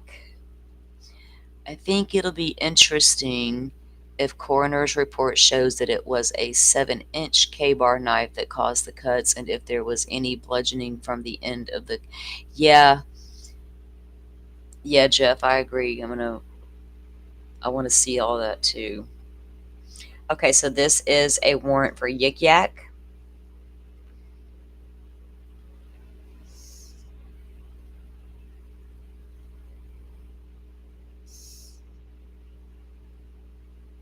On January 25th of 2023, I received obtained a warrant for Yik Yak. The warrant was served on the 26th. On the 27th, he received the information back. And again, this is redacted here. And it's an IMEI number, which is redacted. So Yik Yak is an app that you would have on your phone. And wasn't that the one that the college kids used to chat back and forth that we were looking into before, guys? I'd have to go back and refresh my memory on the Yik Yak stuff. Yik Yak. And this was for all of them. Yeah, it's an app that they can communicate on. Like a local meetup or something like? Yeah, I think they said it used to be used. I may have that confused with a different one that a lot of college kids were using. But anyway, this is for Yik Yak, and it is like an app for chatting with each other, I'm assuming. We'll have to look it up and see. This is for Madison Mogan, Kaylee Gonzalez, Anna Kernodle, and or Ethan Chapin at 1122 King Road, Moscow, Idaho, on the Yik Yak account of Brian Kohberger with any of the following identifiers. And it gives us email and or redacted and or phone number redacted. Generated on or between June 1, 2022 to present, and he moved to Moscow or Pullman in June. What was you doing on the Yik Yak? Did he have any, I don't know, could he see these kids on the Yik Yak without following them? Do you know what I mean? I don't know how Yik Yak works. It says this app, which is available for iOS and Android, allows college students to create and view discussion threads within a 5-mile radius. Oh, wow. A 5-mile radius. Mm-hmm. Isn't that interesting? Be interesting to see if anything came out of the Yik Yak warrant, right? It's a good way to sort of surveil the area, huh? Yeah, there was all kind of ways to do it if you logically look at it, right? Yep. There you go. Pokemon's got you, Jeff. We had that whole discussion yesterday. Okay, so some of these warrants are kind of boring, and at least we know who they are and what they're looking into. Oh, why is my pharmacy calling? I'll call them back. I switched pharmacy, so it doesn't make any sense. Oh, docket. I'm busy, people. I made me a little sign for my bedroom door that says on air, and I hang it outside the door. So my kids, my son, because he'll be busting up in here sometimes, and I'm not on mute. He'll be like, hey, and I'm like, oh, dude, I'm throwing my hand up. I remind myself of my kid, my 18-year-old, when he was living with me full time and gaming. If I walked into the room, he'd throw that hand up like, don't talk, Mom, don't embarrass me in front of my friends. Don't come in here and say shit. Because those boys will be boys and rag each other about your mommy coming in and saying stuff to you. One time he said this one kid apparently was cussing, and his mom heard him, and she came into the room and scolded him, and so all of his friends made fun of him. I was like, dude, that's not cool. Boys will be boys. As long as you're not bullying and being mean. I'm sorry, guys. I was getting back down to our warrant list.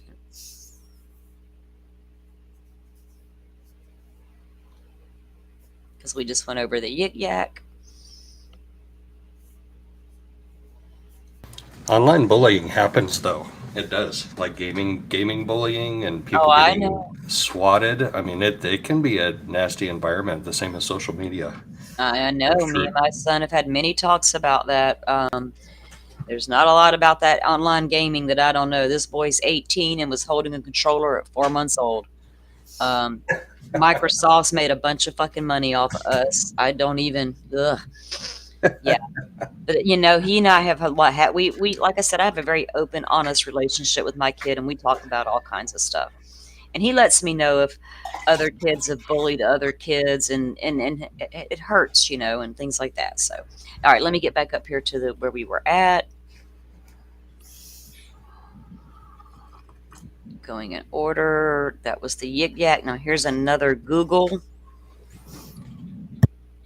And I'm just going down in order, guys. So.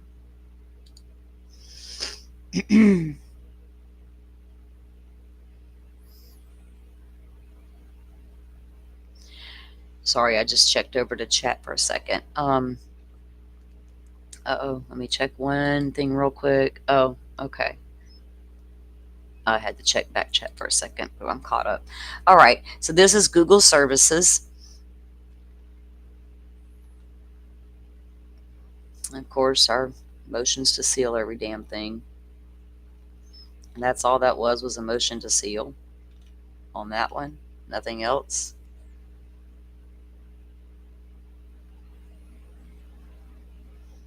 All because it's got confidential information in it. We don't even get a return with redactions. I didn't even realize that because it's been so long since I looked at this one.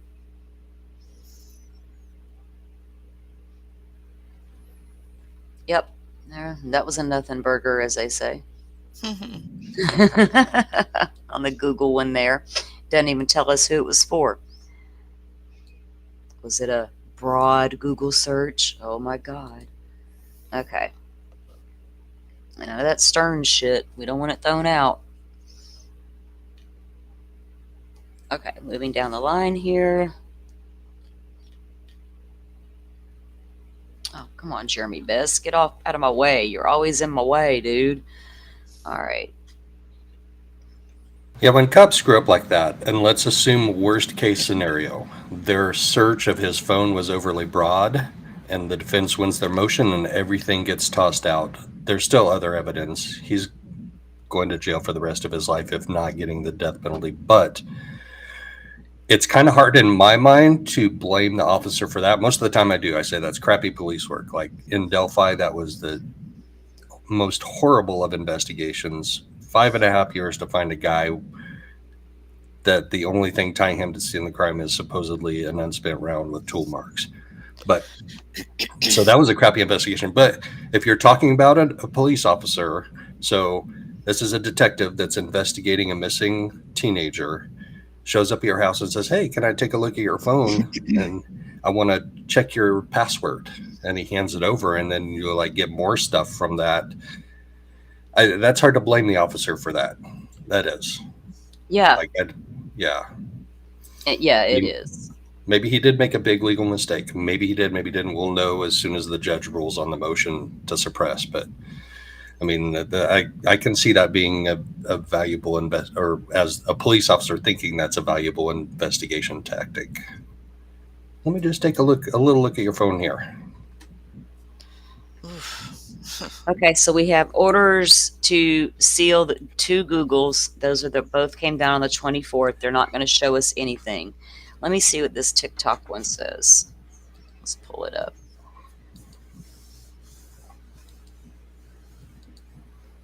Okay, this is order to seal and redact TikTok. And this one should be on Xana, if I'm not mistaken. Again, it's just the order sealing it, the return.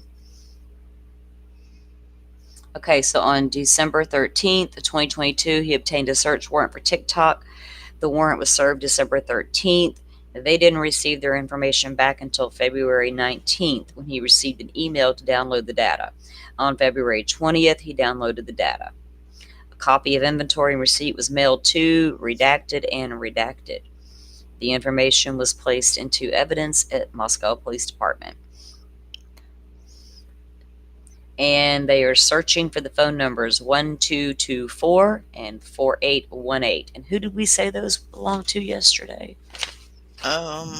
Which one? 1848 is Ethan. 1224. Wasn't that Maddie? 4818 is Kaylee.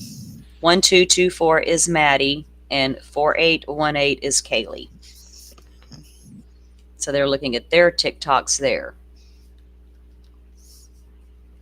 And then we got their emails. And this was 1278. And that was Xana, which we knew they had to look at Xana's because she was allegedly on the TikTok, right? Yeah. At 412. And that TikTok warrant will show all 3 of their activity and what time things were being posted. So they can confirm exactly what time she was up on that TikTok account instead of an approximate. That was a TikTok warrant, Sarah. We're going down the line. Oops, that's not what I meant to do. Go back. Like, some of these aren't going to have a lot in them, but some of them actually do. If you guys have any thoughts, anytime, jump in. Let's see. I hate that it makes me pull it back up every single time. It does. It's like, okay, so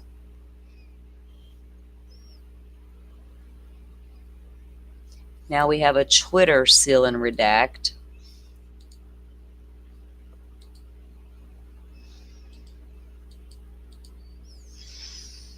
Okay, of course, the order is doing all their business here.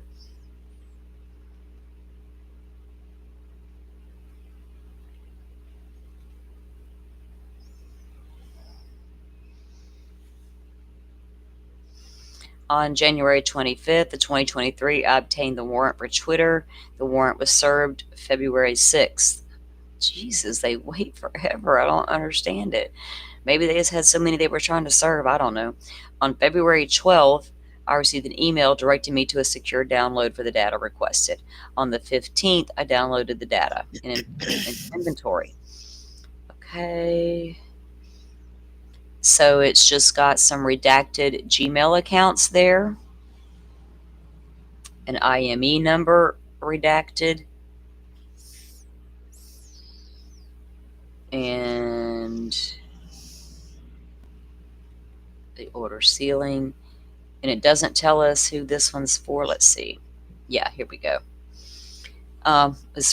So, related to the investigation of Madison Mogan, Kaylee Gonzalez, Xander Kernodle, Ethan Chapin, Idaho, for Moscow, on the Twitter account of Brian Kohberger, with any of the following identifiers.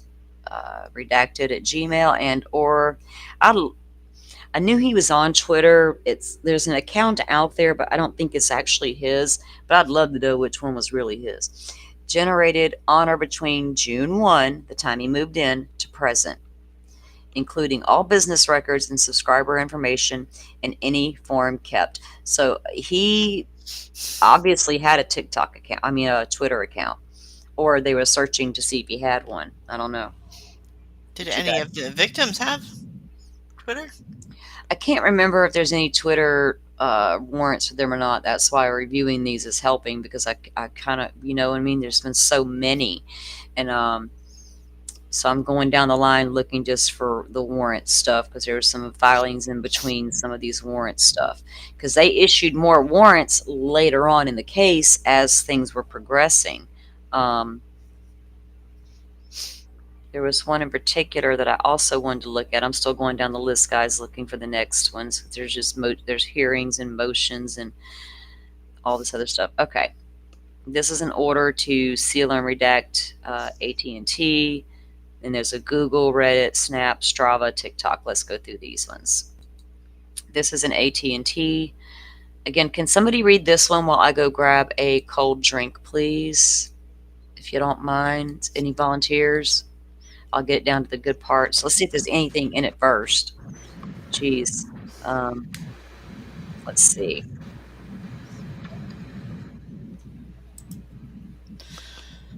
That's all the orders. Search warrant return. The date. This one was served. He obtained the warrant on the 30th. The warrant was served April 3rd. March 30th, it was obtained, served the 3rd, returned on the April 12th. Description of property, of course, redactions everywhere. This one doesn't have anything about who it could possibly be for, or whose account. Okay, here we go. Who had AT&T? Do we remember? Was it Brian? He did. I think he did have. Yeah, I think there was something for him with AT&T. Yeah. I think that's what the 8458. And then another provider. Yeah. So they want AT&T wireless number and see, here we go again with that subscriber name unknown at this time. Was this part of the ones that was wrapped up in the geofence stuff? Remember how we looked at some of those Probably, yesterday? yeah. They had the same thing. They were unknowns at the time. So yeah, that's that one. So people can say they weren't investigating other people all they want to, but I think we see that they were. I mean, that's what you're supposed to do. Let's see.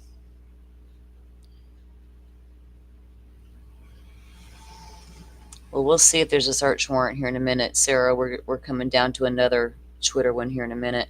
Has anyone ever considered the possibility of there being no evidence returned by any or all of these warrants, and that is a possible while they are sealed? No. If there's no evidence in the warrant, you couldn't even have made an arrest. You see what I'm saying? So they sealed the case, and get this straight, guys. Ann Taylor signed off on this gag order. She wanted it just like the state wanted it. But Ann also likes to walk into court hearings and wants specific certain items unsealed to cause reasonable doubt, which is her right and her job. But we cannot forget that Ann Taylor also agreed to this gag order. We also cannot forget that Ann Taylor didn't give a rat's ass about that house being torn down. So if Ann didn't care, I didn't give it any of my energy. I know the internet broke and blew up over that house being torn down, and I get it. But with all the new technology in place they're going to be able to use instead of the house itself, the house was so altered. You know, I'm not even going to get into that discussion. But I just think people need to really use an open mind, you know, and try to think of these things logically. Motion for extension, and this was for the AT&T again, and that's all that was a motion for extension. They want Excel, PDF, and text format sent to them. And again, this is for an unknown subscriber, so we were wondering if that was part of the people who were wrapped up in the geofence, and which would make sense, right? I agree. Definitely. Yeah. This is another Google.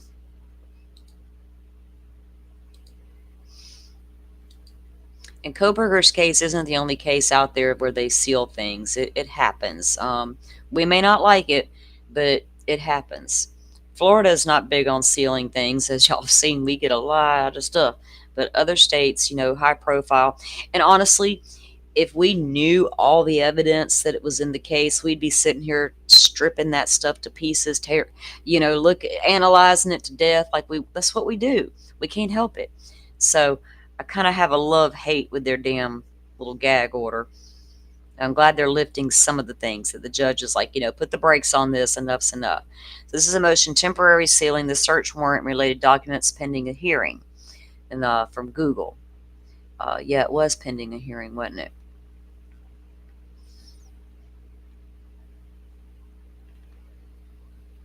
This is from Brett Payne.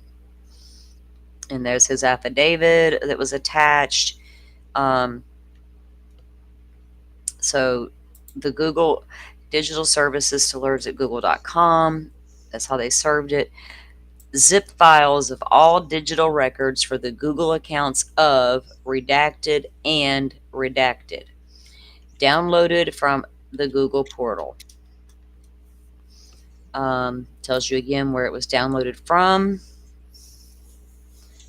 There's another order in place for it. Okay, Brian C. Kohberger, Google account.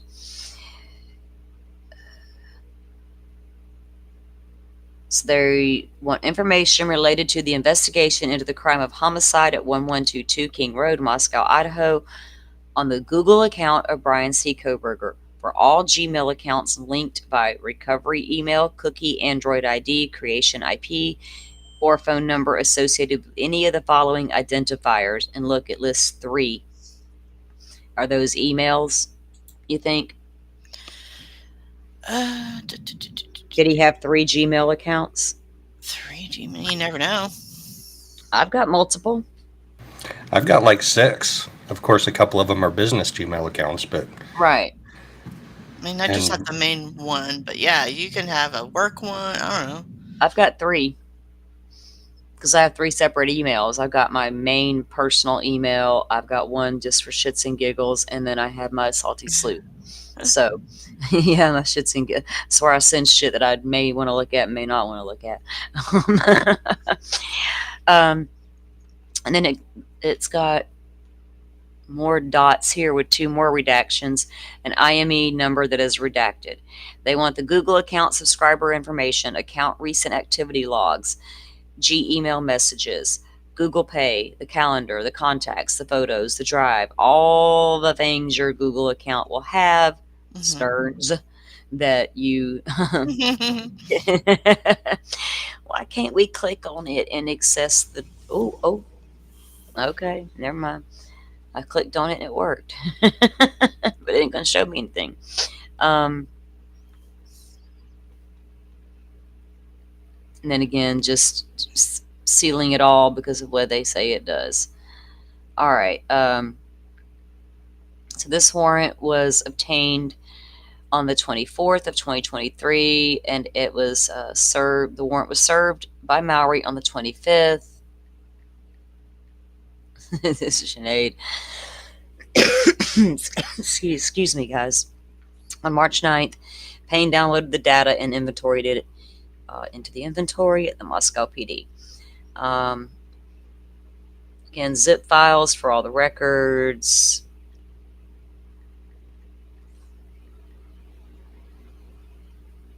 And this is the one we already looked at. Yeah, we've looked at all of that. So they did do a Google on Kohberger. Now this next one is a Reddit. If you guys... Yeah, that's definitely his are survey. Yeah, if you guys are familiar, Brian Kohberger was on Reddit. He had a whole ass Reddit account. And they did search that Reddit account because the Reddit account is where he was posting the survey criminal. You know, they say it was for his studies, but who knows? You know, asking questions like, if you've committed crimes or murders in the past, how did you feel? What did you do? How did you prepare? Things of that nature were all in that survey. And we'll have to pull that up on another show and show you guys what all was in that. And you know, there's been people will argue with you till the cows came home. Oh, that's normal research for a student of his stature. Yeah, very well could have been. But it very well could have been not of. We don't know. We've not seen any teacher come out and say, guys, calm down. That was an assignment. We haven't seen that. People want to tell us that, but you need to bring me a receipt and show me. So here's the return stuff. So on January 25th, he obtained the search warrant for the Reddit. He served it on the 26th and didn't get it back until February 8th.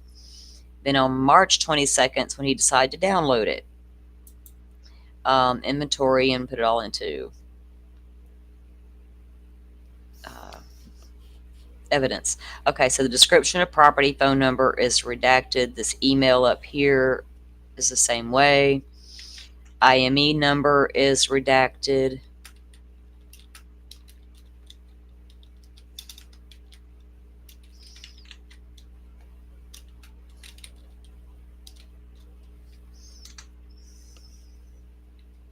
So this is in relation to the homicides of the students. Idaho Reddit account of Brian Kohberger with any of the following identifiers. Of course, everything's redacted, and they want to go from June 1st to present.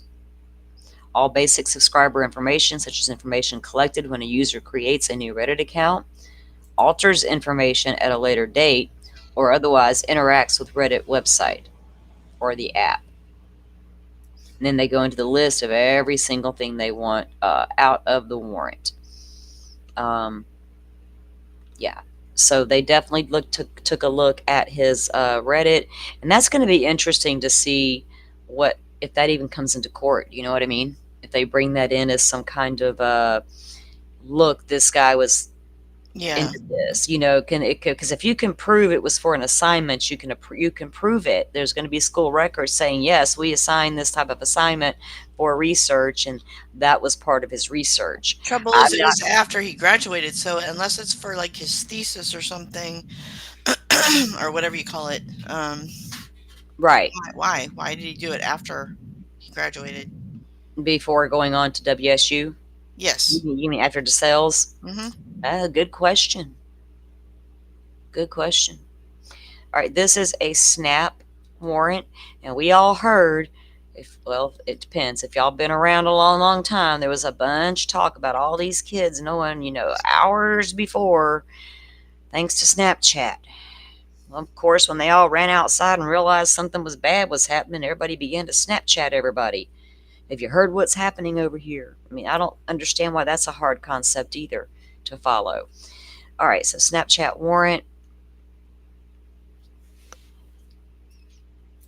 Orders to seal. That was a temporary seal.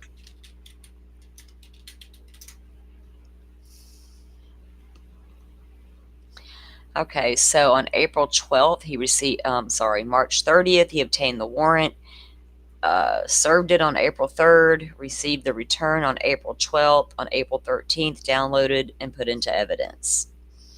Receipt of the inventory.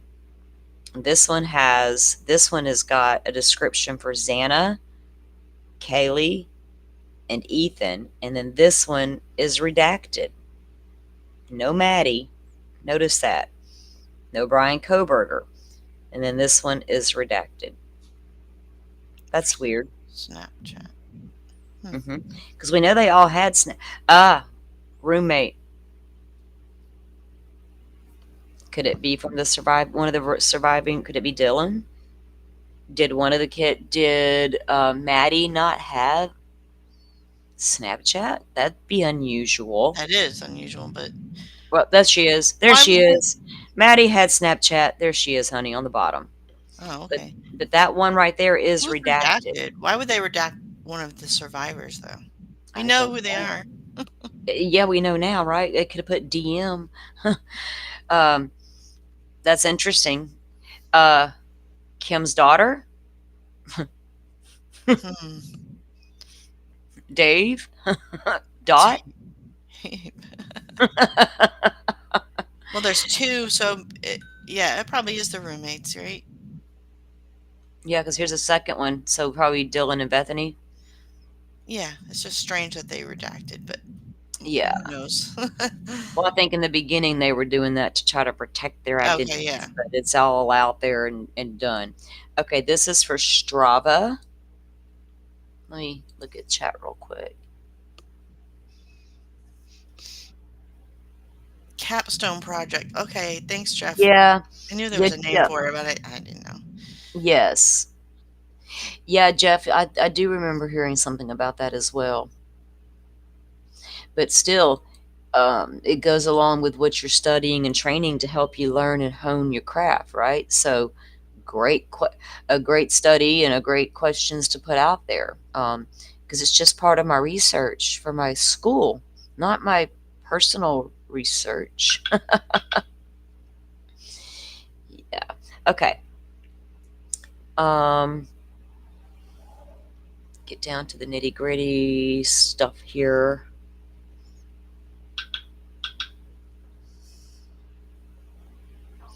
Okay, so he received the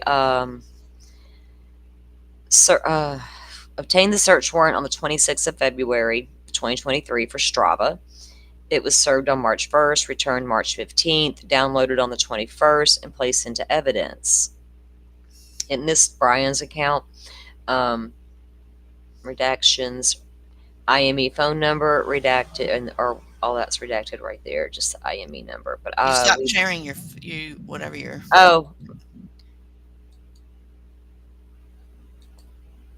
sorry. No worries.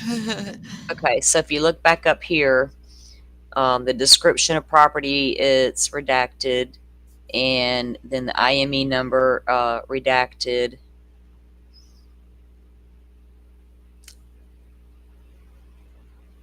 And the search warrant redacted. And this is another IME, and they want this one between June 27th of 2022 to December 30th. And remember, this is the Strava we're looking at. And we were told that Kohberger did have a Strava account, because he was a runner and things like that. And so they want everything out of that. The athlete ID, identifiers, personal information, including physical characteristics, payment information, commercial information to include. Do any of you guys have Strava? Biometric information to include, but not limited. No, I don't. Okay. Exercise data, internet or electronic. Because, this guy, was he physically fit to pull all this off? This Strava might tell us that he was, because he was an avid runner. Geolocation data. I guess if you're using the Strava app, it knows where you're at. All activity logs connected to the device. Everything they're going to go into listing everything. And then, of course, Judge Marshall signed off on everything as usual. Then they actually had a motion to extend on that. And that was it on that. So it'd be interesting to see what to me personally, it's going to be interesting to see what come from the Strava account. I'm super interested to know about that one. Yeah, it is interesting. We only got like that one sample one. I'm calling it a sample, but you know what I mean. We only have one of his runs where he did like a mile in 6 minutes or something. Yes, I remember. Yes. I'll have to, I got to go deep dive into my phone and pull up all my old stuff. I was finding stuff yesterday. I was like, oh my God, I forgot I had this. I forgot I had that. I got to get all this organized because, wow. It's so weird. Like, where did that come from? Why did we just get one of his runs leaked out? Firefly, I can't remember. I wish I could too, because I know exactly what you're talking about. Dolphin, do you remember that? Not really. The Strava run? You don't think? No, I remember it, but I don't remember why it came up. Yeah, we'll have to get Dan to find that for us, Firefly. He can probably find it. All right, this is another a TikTok. Steal and redact. Same bullshit.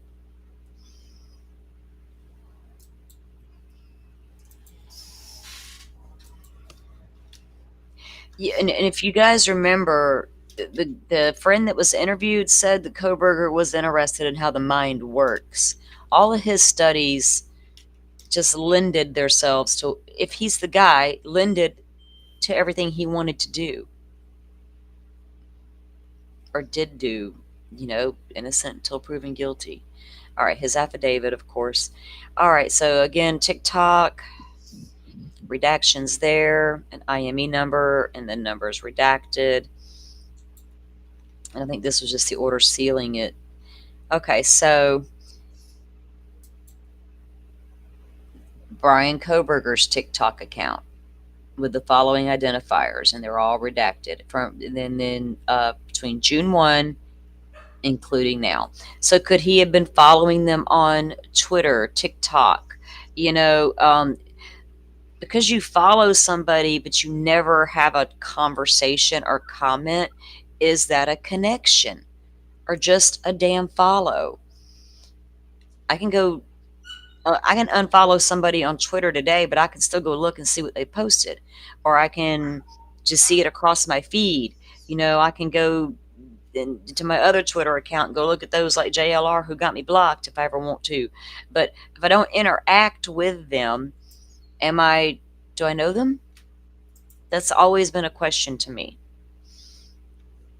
Because you can follow a ton of people without actually having a connection to them, right? Sure. That's what I always thought about it anyway. And you could follow after them, right? Like, just because he was following doesn't mean he was following before. Right. But you know what I was thinking? That, I think I said this in the stream the other day, how it seems like this guy worked really fast once he got there. If he got there in July, you already found the perfect house with the perfect victims, and it all just came together like a beautiful storm. Huh. You know, that's the striking part to me. Yeah. But when you're in Pennsylvania and you're getting ready to move across country to another college, are you going to start looking into the area? Maybe. Pullman, Moscow, did you run across something you thought was cute during your research? Looking up vegan restaurants nearby, maybe? Huh. Who knows? Who knows when or if ever there was a reason to hone in on that particular home? You know? Or person in the home. All right, so we just did Twitter, right? Yeah, TikTok. That was, yeah, we just did Twitter. I'm looking to see if what comes, because there's a bunch of motions in between that. And I know there's more warrants to get to. So I'm just scrolling down looking. Motion to, okay, here we go with some more stuff. Those are all orders to seal the TikTok, Strava, Snap, Reddit, Google, and the AT&T. Where is that YouTube warrant? I'm still going down the list, guys. I don't want to skip them, and there's just so many documents here. So I'm just trying to make sure. Yeah, when was the YouTube warrant? Is that like a YouTube streamer or? It was here it was June, and I'm looking for it right now. I'm in June. That's an interesting one.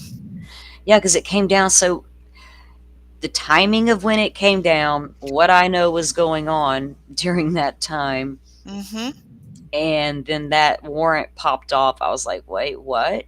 Isn't that about the time when like the Linda Lane footage leaked and stuff? Or no? It was about the time certain creators were doing certain things. I'll just say that. Okay. All right. Because I'm not going to get into a creator war with people, but I'm just going to leave it at that. I'm sure Jeff knows exactly when that Linda Lane footage came out. Yeah, and oh, what's his name saying IML leaked it? We got a whole ass video from Sleuthy talking about how it was leaked. Yeah. I mean, good Lord. Dolphin, do you see that warrant for YouTube? I'm still steadily looking here. I don't even know if you're looking no, I can't see your screen, but I was going to tell you, just Control F and type in YouTube, and it'll take you right down to it. Oh, I know the screen's not pulled up. I just didn't know if you guys were following along with your own looking at it as I was. Okay, hold on. Because it was in...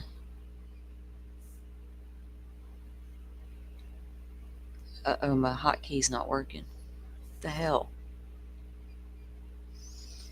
Because I thought it was in June. Yeah, June. You said that shortcut didn't work? Sarah said July.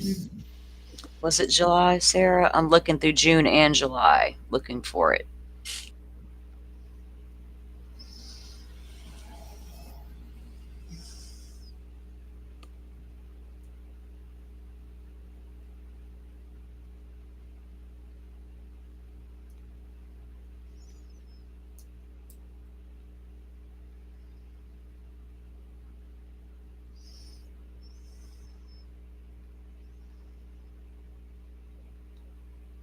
And now I'm down to August and still don't see the damn thing, but I know it's here. Do me a favor. Click in the white space to the side of, like the blank space to the side of that Idaho window to make sure you've got that window selected, and then hit Control F, because I thought you said a second ago it didn't work. No, it didn't. So make sure you're on that window, click in the white space, and then try it again. And then Control F. Uh-oh. I messed up. Hold on.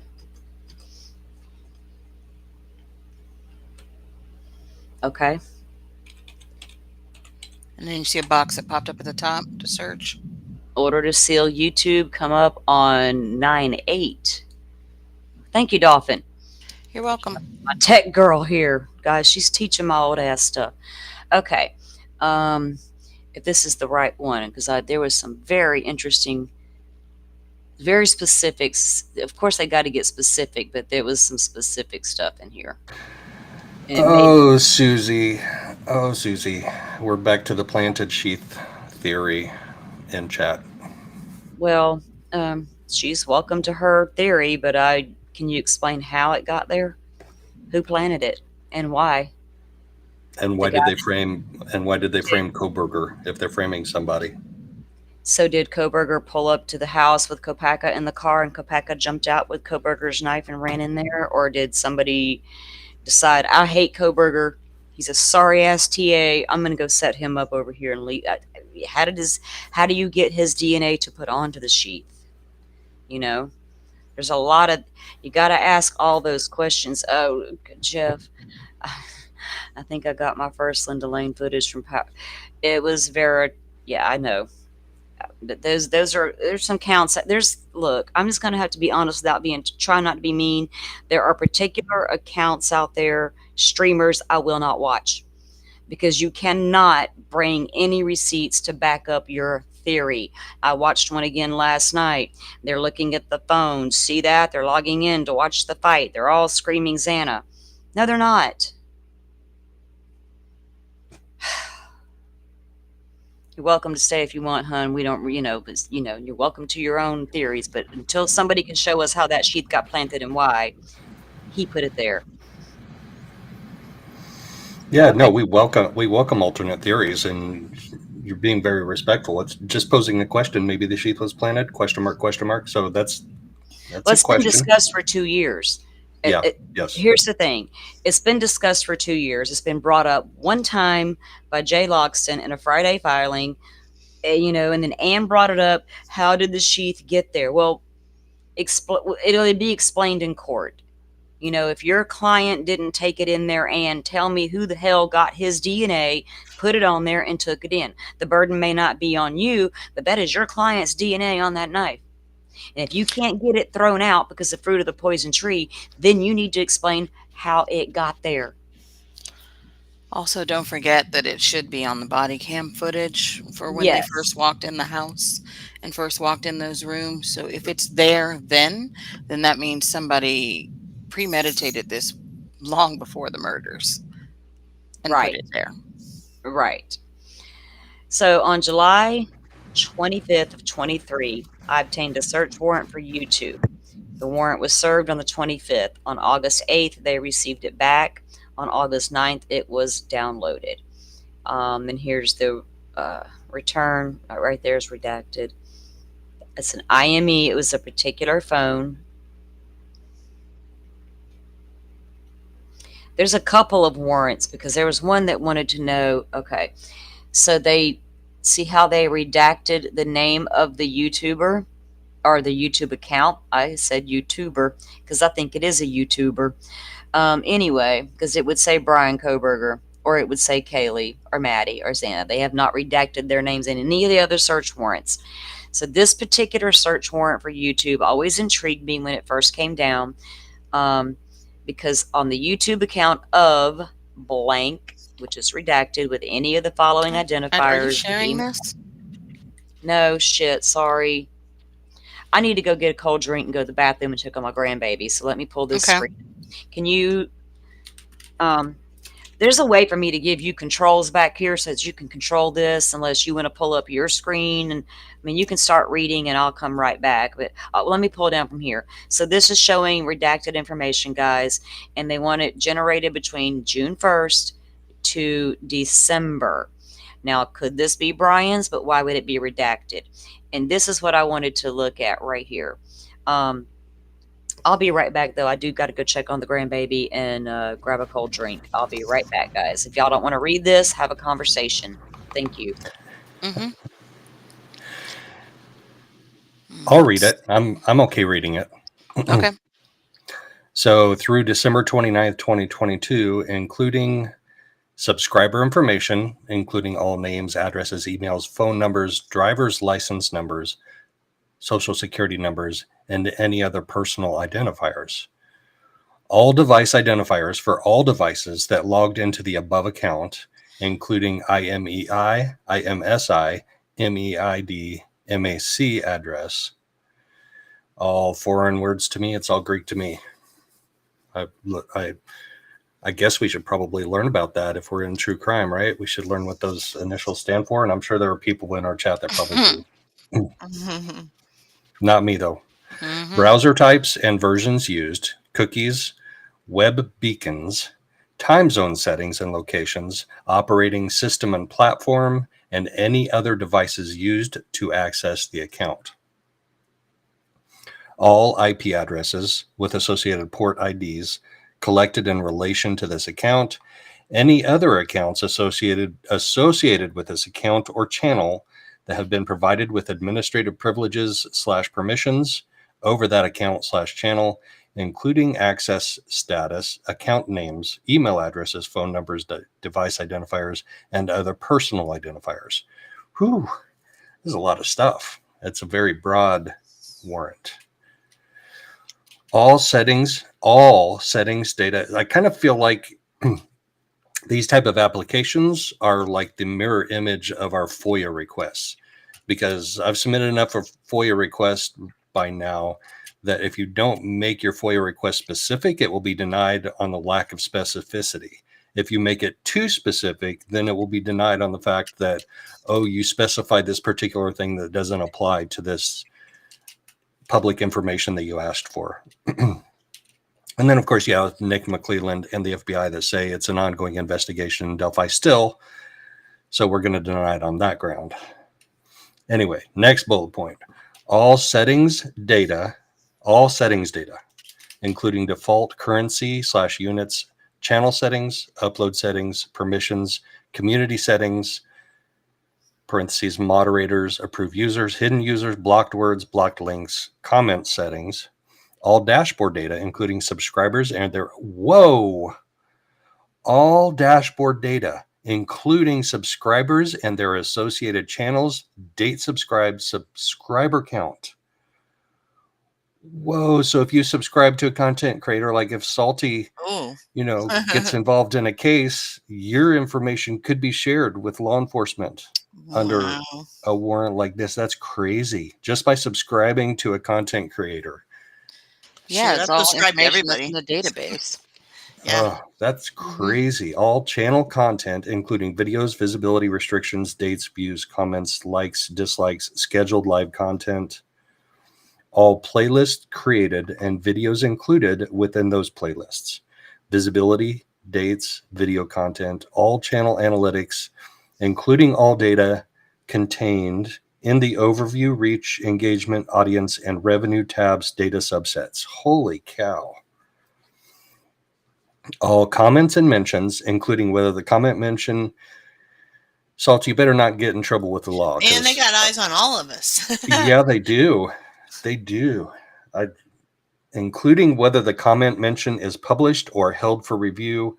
That's chat. That's like they're looking for the chat records. All subtitles. Some sketch people in chat sometimes. No, not this chat. I gotta watch what I say. Sorry. Not this chat, but some chats are right. Those other ones, right? All those other chats. Like all those people from Ohio that chat on the videos from Ohio. It's those people. It's not us here. All comments and mentions, including whether the comment mention is published or held for review. All subtitles, including default settings, languages, dates, modified title and descriptions, and draft and published subtitles. All monetization and financial data, including applications for monetization. And that's all I can see. Very nice. Wow. That's crazy to me that the law enforcement. So was that on the warrant application, or was this warrant actually filled? Like, did they get all of this data that they sought? Yeah, this is what they asked for. And they got it? I'm assuming so. Yeah, why wouldn't they? Wow. If they did a warrant return, then yes. Yep. Right. So who are they looking at, though? I mean, are you guys still reading? I'm sorry. No, we're down. We got down to the bottom. Okay, so yeah, they want all that information right in there. And it was interesting to me that it was a redacted um, of whose account it was they were looking into. Um, because I know what was going on at the time, and I know how many streams were out there doing this and that, and I just couldn't help but wonder if it was certain somebody's, or because they kind of dipped out of the space right after this warrant came down. Oh, Y'all know who wait, no. you two knew who I'm talking about? Wait. This is Mhm. July. Well, the one I was thinking of, they dipped out before that. So, wait, what year was it? No, this was in October, or 22? August, and back during June, July. Oh, that's when the 23? CW, huh? 23? 2020, yeah, 2023. Okay. So, the crimes occurred in November 2022. By midsummer of 2023, we all know how many streams were out there doing anti-Kohberger is guilty stuff. And I may be dead ass wrong, but I know that right after this warrant came out, a certain YouTuber disappeared for a little while. And they're back now. But I don't know if it pertains to them or not. Put that in back chat. I just want to see if we're thinking the same person. No. Oh, wait. No, let me tell y'all who I think it is.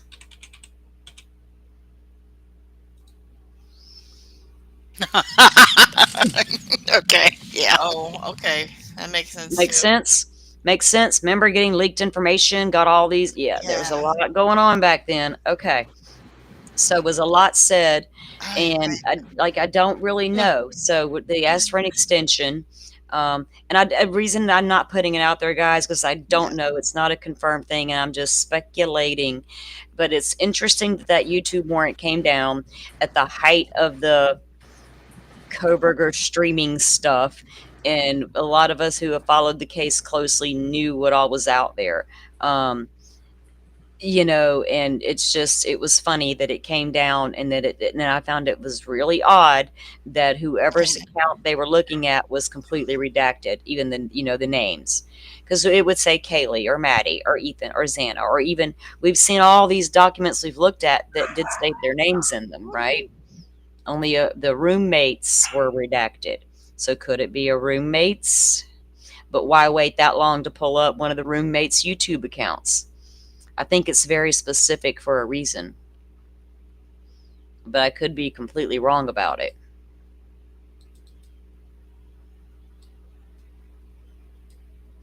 Okay, let's see.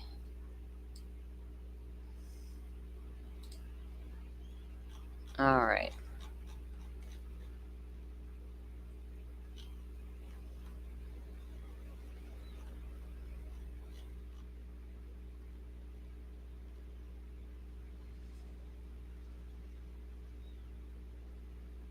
All right.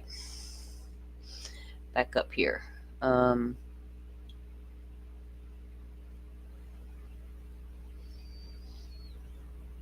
Notices of a bunch of hearings, the media request.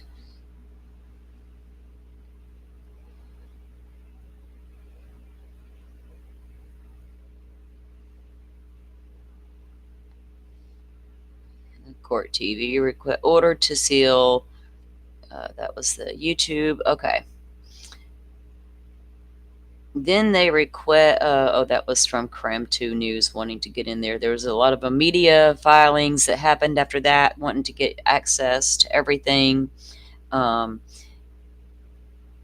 2, all of them were doing it. JLR even filed one in there. Right there, JLR's media request, right up under News Nations. I'm still looking to see if I see anything else that is warrant related, guys. I think a lot of media requests, IGG stuff, sealing of exhibits. What was the name of the filing, guys, where his alibi is stated in? I thought I had that saved in my startup there, but I don't know. When did he give the return his alibi statement? Do we remember what date? Let me see. How did I do this off? And let me see. Okay, control what F? Yeah, for find. They were trying to compel him. You could look for the word compel. Notice of defendant's response to state's alibi demand. Oh, I see. Yeah, there's alibi in here 3 times. Yeah. So this one is in response to their demand, and it's not his alibi. It's just a. Wasn't it in like April last year? April 23. There are some that are just under motion to compel. Yeah. It doesn't say anything about alibi. There's something under July on that site. Look at July 27th. Motion to compel. Are you talking about the first alibi that he submitted, or the second one? The one where he talks about what all he was doing. That would probably be the April 2024. Okay.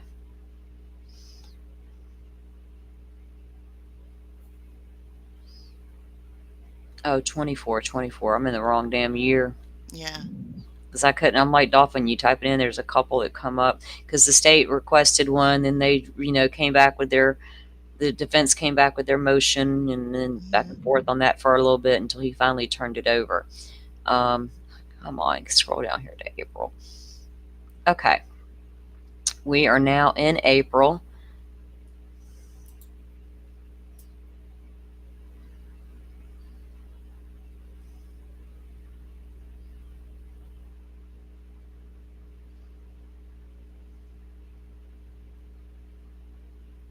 That's about the defense surveys. Well, that was long before all that, wasn't it? Because that's listed here in the April. Let me try to search one more time. It's after the surveys, because it was in the hearing where they complained about the surveys, and then shortly after they showed this, right? That's when he turned in his alibi? It was after the... I think so, yeah. I thought it was before. Danger says April 17th-ish, so look at that time. Sorry, Notice of defendant supplemental response to state's alibi. Okay, thank you, Danger. We got it. Okay. Wanted to go over this one with you guys one more time, just for those who have never seen it or want to get re-familiar with it. So this is notice of defendant's supplemental response to the state's alibi demand. And it says, comes now, Brian C. Kohberger, by and through his attorney, Ann C. Taylor, and hereby files a supplemental response to the demand for alibi in compliance with Idaho criminal codes. Mr. Kohberger moved to Pullman, Washington in June of 2022. As an avid runner and hiker, Doc, you in here? He did like to hike. You ain't wrong about that. He explored many areas of the Palouse. Of note, he explored Wawawee Park in July of 2022, and this became a favorite location. So he got there in June. By July, he had already found the park. After the school year began, Mr. Kohberger was busy with classes and work at Washington State University, and his running and hiking decreased but did not stop. Instead, his nighttime drives increased. This is supported by data from Mr. Kohberger's phone showing him in the countryside late at night and or in the early morning on several occasions. Scouting or just driving around. Wait, are these the same phone records that she once suppressed? Yeah. So she's citing phone records that she once suppressed in her alibi argument. Yeah. Interesting. Yeah, a lot of the evidence she claims she was going to use to exonerate her client, she now wants thrown out. Yes, but this is a lot of the phone data that they have not gotten in discovery. Yeah. So we're going to look at some more stuff here. she's going to say that in this alibi that she hasn't got all the discovery that will show where he was saying he was allegedly. And then we're going to look at, if we have time today, we might look at Cy Ray's testimony. But I think we've already tried to review it once. Okay, so, but it's worth looking at again.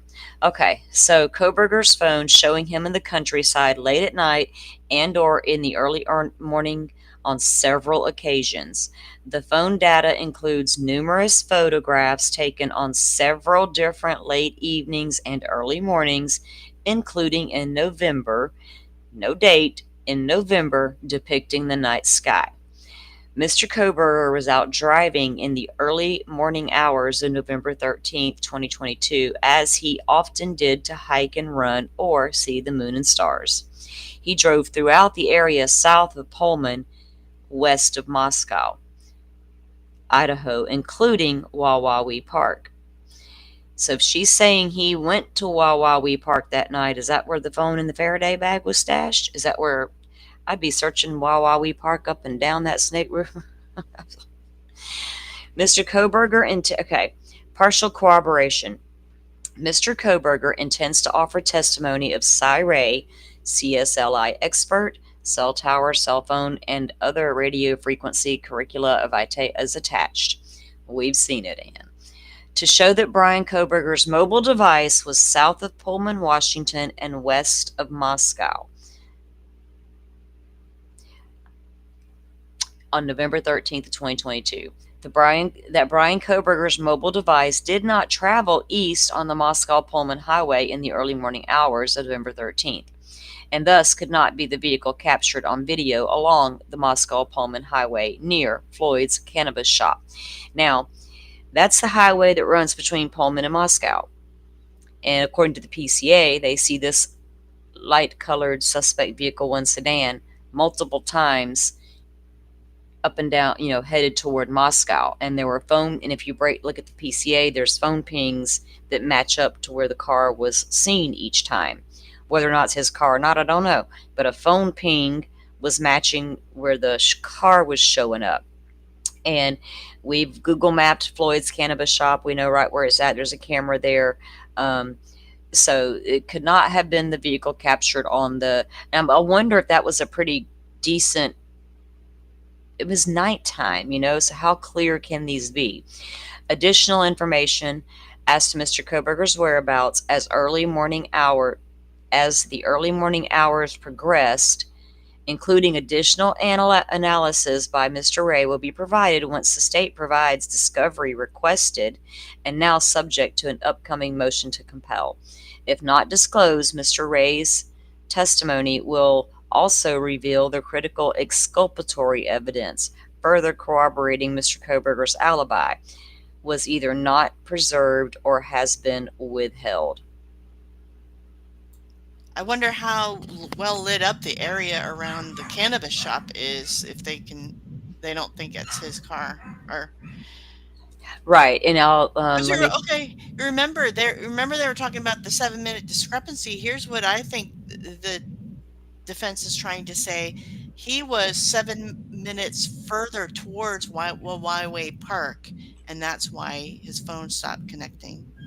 That's what I think. Oh yeah, they're going to say he was out in the countryside is why his phone stopped connecting. So that 7 minutes makes a difference, because they made it sound like in the PCA he was right there in the middle of Pullman, and so you'd be like, why would you lose connection there in the middle of the city right there? That doesn't make sense. But okay, so yeah, well, we have to take everything she says with a grain. There may be a lot to what she's telling us. We won't know yet. Let me pull this up. Where's it at? Okay, let me get my screen up here. So let me back out a little. This 270 is the Pullman highway, Pullman-Moscow highway. And there's a road here called Airport, which is Pullman Airport. It says there, Pullman Airport Road. Right here is Floyd's cannabis shop.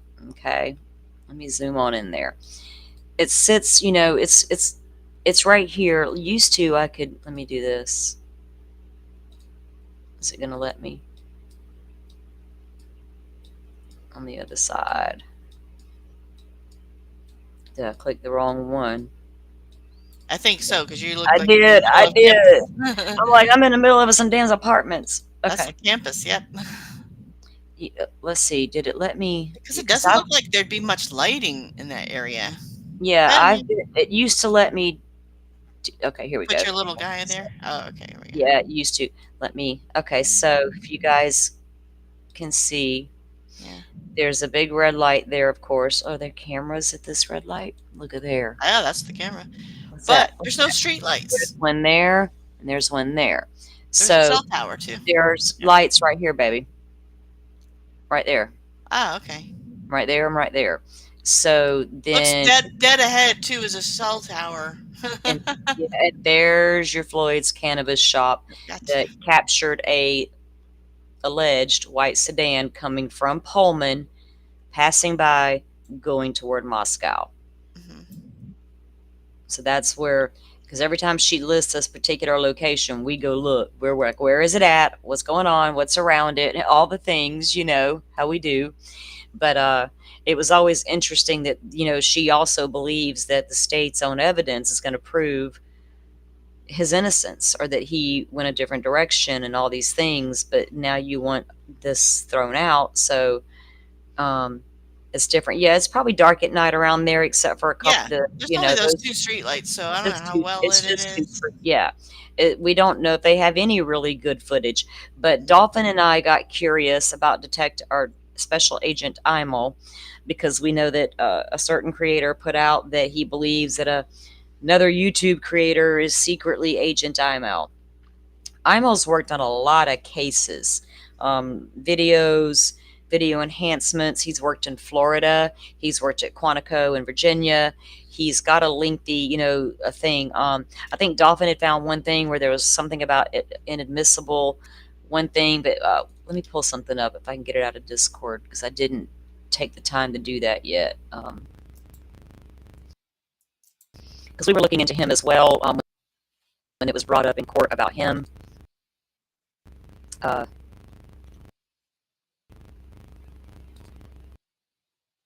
me see if I can pull it up. That was the Florida case. He has testified in several. Okay, now what we were looking for though was like you sound a little robotic all of a sudden. I don't know if that's just do me. I? Hang on. No, it's not just you. I hear it too. Is it me? It just started. Well, yeah, you just started doing that. I apologize if I get swamp signal from time to time. There's not a darn thing I can do about it. And it could be the headset. I don't know. Yeah, it is what it is. I mean, I'm not going to stress about it. But I do apologize to people who are trying to hear me and you can't. It does get aggravating.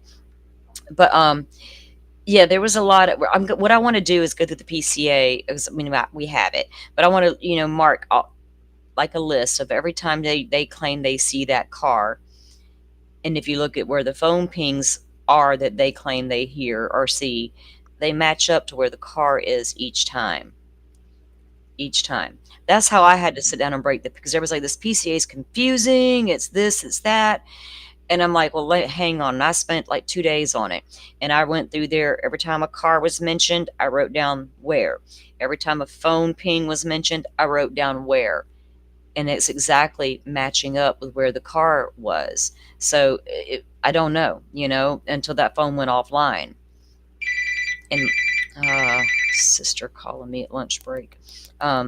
So it's going to be interesting to see how some of this stuff plays out. And I really want the judge to start dropping some of this decisions on the, you know, the things we're waiting on. But I didn't Imel work the Boston? Yes, he did.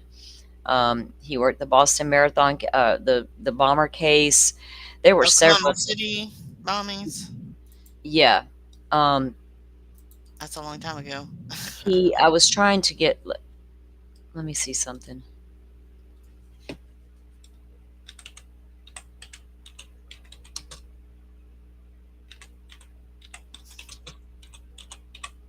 We were trying to find a court TV clip of him testifying to hear his voice, right? Mm-hmm.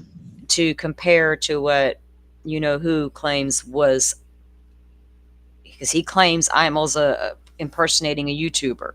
So we found that he did testify. What was it, Dolphin? The popcorn murder case. Mm-hmm. And I went to YouTube this morning before we went to air, and they have it all clipped up, but I couldn't find the section that had Imel testifying. And I know what he looks like, but I couldn't find the section where he got up on the stand so that I could hear his voice, so that I could play it for you guys and we could compare to Streak and see if he really is Imel. But I don't think Streak is Imel. That's my personal opinion.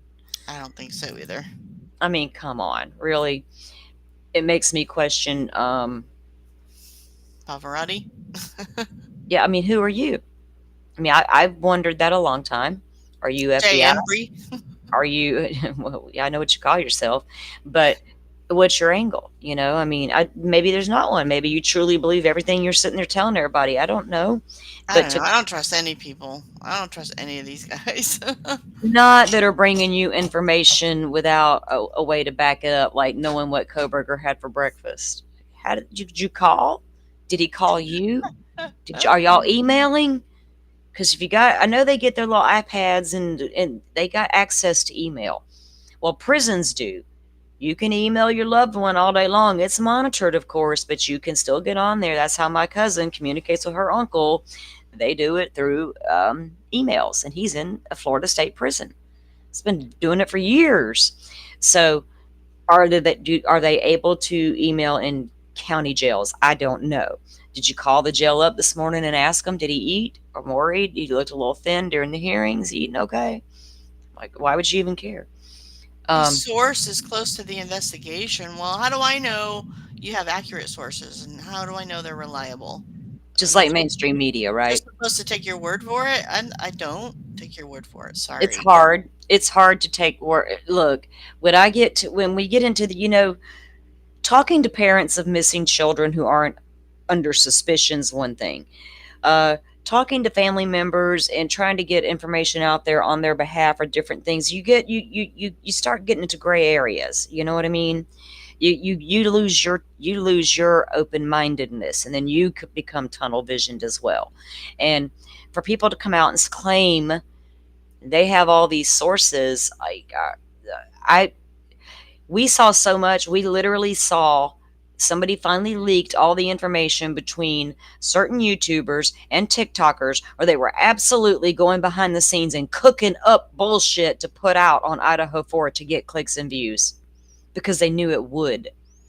That was all leaked by somebody who got pissed off when they realized what they were doing and didn't want to be a part of it anymore. And then boom, we got a YouTube warrant out there. And then boom, we got a couple of creators no longer on the scene. So don't play me. If wait a minute. Go ahead before I get off on a rant. I'm sorry. Save me. Yeah, I'm sorry. Let me just interrupt the rant for one quick second. No, you're good. I was closing tabs. I still have the YouTube warrant up, and excuse me. So the information that was redacted or whatever at the very bottom, like the last row that's redacted, they had an IMEI number, which means they had somebody's device. Okay. Right. So I don't think that this is who we were joking about or whatever for this YouTube warrant. And then I also noticed that the date. Yeah, what? go ahead. No, well, I also noticed that the. He claimed at one point he and his family were threatened. So did he receive threatening messages on his phone and show that over to the police? I don't know. But go ahead with your thought. So this person also has one YouTube account, but 3 different email addresses and 1 phone number and 1 IMEI number, right? And they're saying generated June 1st of 2022 to December 29th, 2022. That's the day before Kohberger got arrested, and June is the month that he moved out to Pullman. I'm thinking that this is for him. I think that this is his email, his YouTube account. You're probably right. You are probably right about that. Thanks for continuing to read that on, because that makes sense. Did he have a YouTube? What was he doing? What was he posting? What was he watching? What was he consuming? things like that. We all consume true crime. Don't make us killers, right? Right. I'm not going to say there ain't one or two of you out there that I don't know, but it just doesn't make you one. But it is interesting that let me see something here. I was going to pull up no, that one don't matter. It was something about IMAL that I wanted to share, but that was the wrong thing. We're going to take a look. What I think I'm going to do is plan a show around the agents listed and try to find out all we can about them. Do you know what I mean? And then, because we have the testimony from Nick Balance, and I still want to play that for people, because people are like, oh, Nick Balance, you know, Cy did not say Nick's work was wrong. He said the way Mowry and them interpreted the work was wrong. The way they uploaded it into their Viz system was wrong. And when you see this guy testify, he is very confident and very well schooled in what he does. He's an hang on, I'm sorry, I was clicking something that I shouldn't have been. So it'd be interesting to see if we can find something from IMAL out there that, you know, not even just to debunk what what's his name said, but to get an idea of what his testimony would be like. Do you know what I mean? Is always interesting to me. That certainly didn't come up as a short. No, it did not.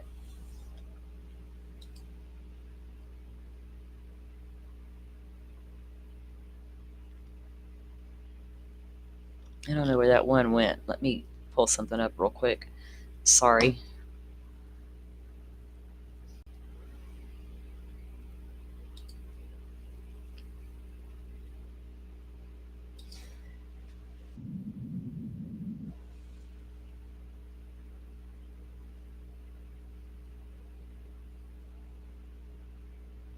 Do you guys remember this one? I want to.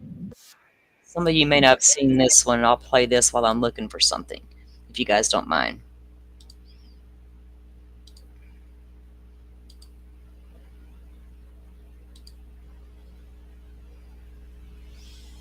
This was on Banfield. I know people early in the case had a funky feeling about old Miss Banfield, but you know, your opinions are your opinions. Less than an hour ago, we were here, and about 5 plainclothes investigators, we don't know if they're local, state, federal, they were inside, and we saw a lot of activity inside the home, and the home was lit up. So we were able to peek in some of the windows, but we saw those men inside the home in the 2 particular rooms where the murders took place. We did not see them leaving with any materials. I asked them a couple of times, why are they back? They did not answer me. They pulled away in 2 vehicles. One had a Washington state plate. The other had an Idaho plate. But that is all we can tell you. But we did see a lot of activity. This house was lit up for nearly an hour. They were inside. We don't know why. Nothing seemed to be removed. But as you know, Ashley, yesterday, a lot of the kids' belongings were removed by Moscow police to be returned to their families. So I'm just watching these guys as they're walking by you. Were you asking them questions, and were they effectively just ignoring you? Did they say hello? Did they say anything at all? Not a peep. And I asked them specifically, why are you here tonight? Why are you here tonight? They did not acknowledge me. So certainly they were on a mission, and they left without saying a word. So, Nancy, I just want to point out the video that we're seeing right now. Let's blow this up full, because, and let's replay that if we can, too. This is the investigators walking out of the kitchen area into a hallway and then walking towards the living room. So there they are. It looks like they're emerging from the kitchen area, walking towards the front of the house. That grassy sign that's on the wall right there, that's the Good Vibes sign. There's actually 2 of those signs in the house. It's very confusing. There's a Good Vibes sign that was lit up in Kaylee Gonsalves's room, and there's also that same grassy Good Vibes sign right down there that faces the front in the living room. So they're walking out of the kitchen area and walking towards the front of the house in the living room on the 2nd floor there. But that's the first time, Nancy, that we've actually been able to see them at work inside the house. Right. And looking inside, we did see, you know, so many signs of a typical college life. You know, the items that we saw, red Solo cups, we saw a beer bottle, and there you see the window with the shades drawn, but you see the shadows of them working in that room. But yeah, they were inside. They seemed to be targeted in where they were going and what they were doing, and then they left without a word. Even though Curious I tried about to the get some kitchen. comments out of them. Yeah, it's curious about the Yeah. kitchen because we're still trying to get confirmation as to whether, you know, the killer entered through that back kitchen sliding door. But, you know, listen, on a crime scene, they're going to look at every inch of that house.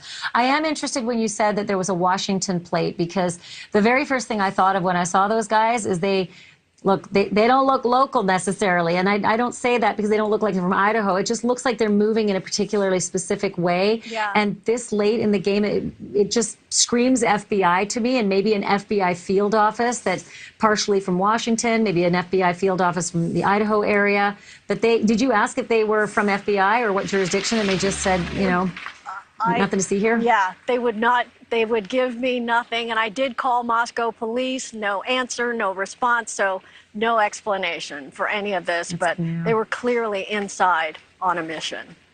I mean, 25 days of process.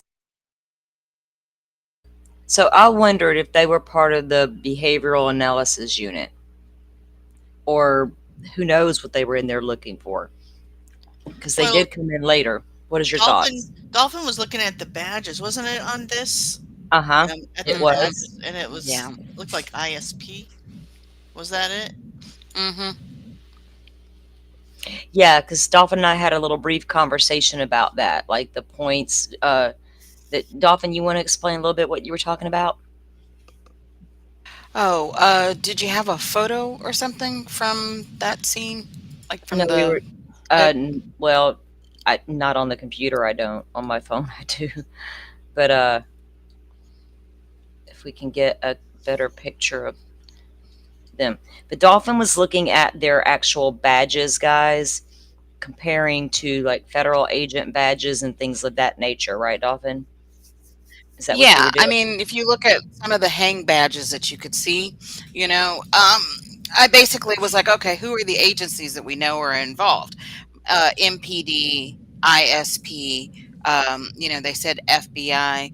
Someone else had said U.S. Marshals or whatever. If you Google, you know, all those agencies hang badges, and then you look, I mean, FBI is like a shield that we've seen like on TV and, you know, whatever. You know, Idaho State Police is a 5-point star with like these little rounded balls on the very tip.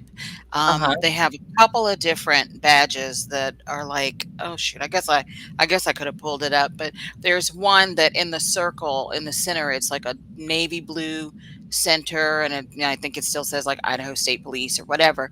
But when I was looking at the badge, you didn't see anything dark in the center. So, but they have a second one that has like a goldish type center. So I was like, okay, at a distance and blurred, it's probably that, because, you know, the center's not dark. Right. And then I'm trying to think, who else was it? It wasn't U.S. Marshals, because I want to say that they were also One like of them had 6-point stars, right? Right, there was a 6-point star that, you know, which a lot of clearly people said wasn't it. they thought they were marshals. Yeah. I Could mean, have been a mixture of people. That's what I was just but, gonna say. It could be more than one. You know, Like if they were, if one they of had the blended, badges that I saw was ISP. Yeah. Yeah, maybe they could have went in there with the other agents, right? As a collaborative effort type thing. And Dolphin, I just saw your little note here in the back chat. I wish we need to link that and watch it one day, don't we? Yeah. I'm going to be doing some stuff on that particular person coming up. But I finally found I forgot to upload something this morning, is why I couldn't find it to show you guys. Let me pull that up real quick because I have it ready now. Okay, let's see her.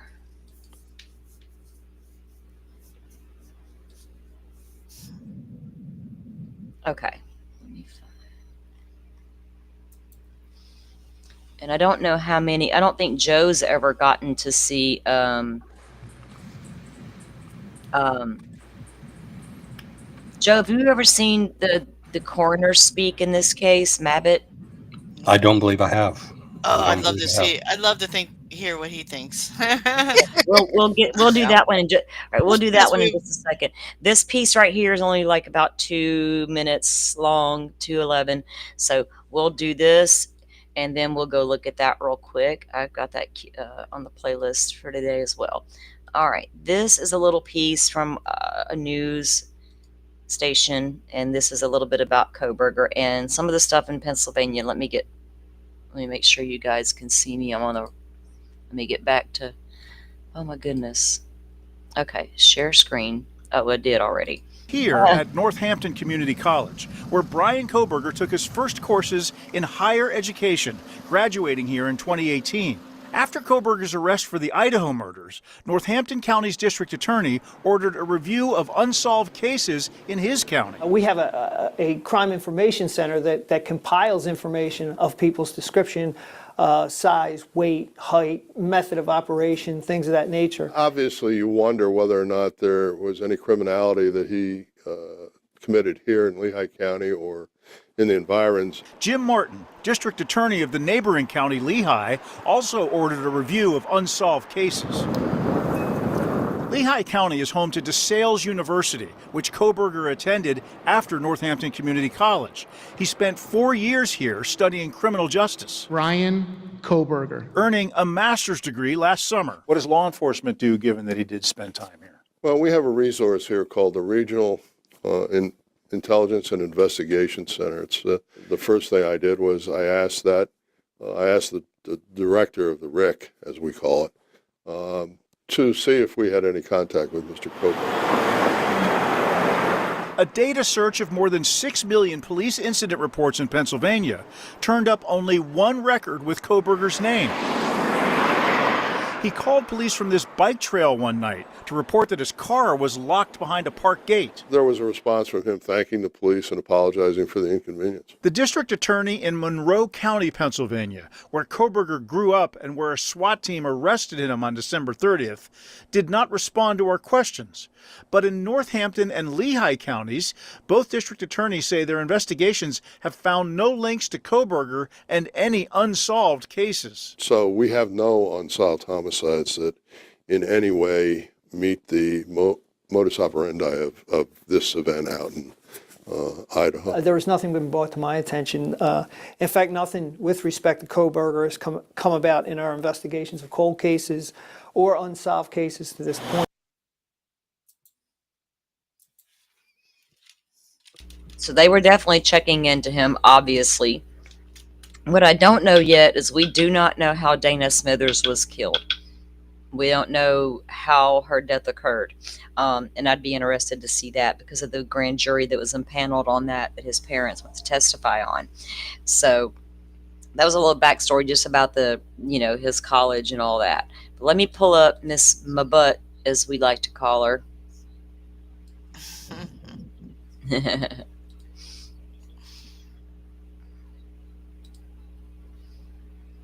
Because I didn't think that Joe had seen that yet. No, I haven't. Okay. She spoke early on, and I think she might have gotten a little trouble for talking. Was this before the gag order, guys? Or, Oh yeah, definitely. Yeah. Okay, let's find Miss Mabutt here. Where'd you go, lady? Here you go. Okay. And it's only playing through one ear of my headphones for some reason. So, guys, I'm going to, come on, make sure all the volumes are up so that you guys can try to hear it as best you can. If you can't, I'm sorry. Turn everything up that you got. Let me get the screen up.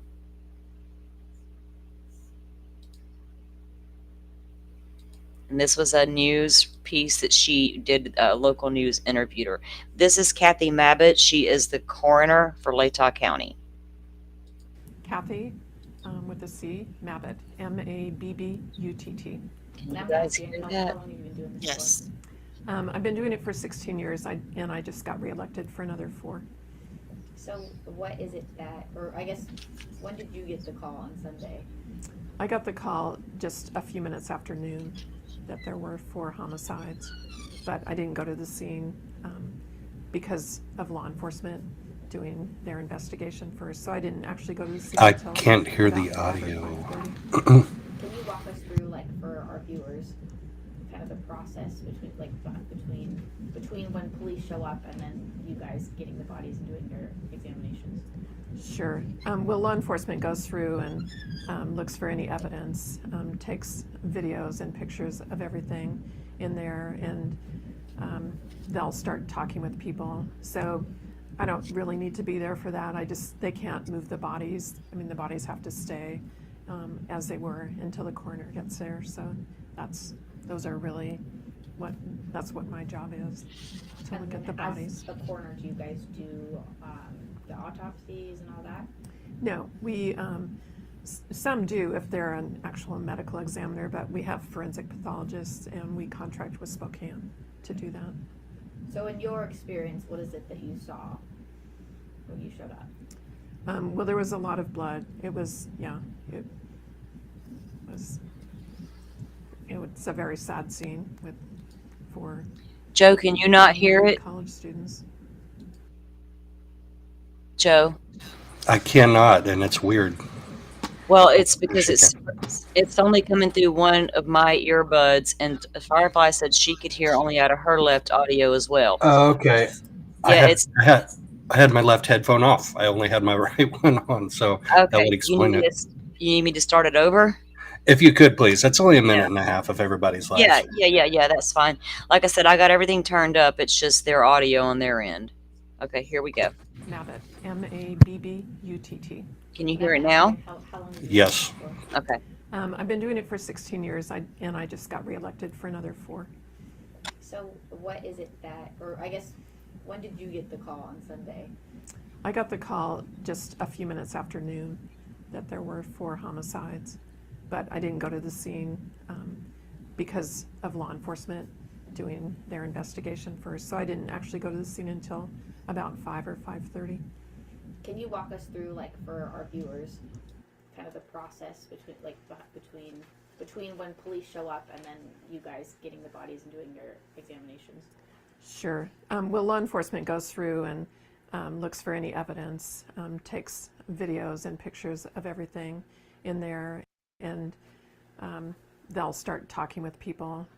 So I don't really need to be there for that. They can't move the bodies. I mean, the bodies have to stay as they were until the coroner gets there. So that's what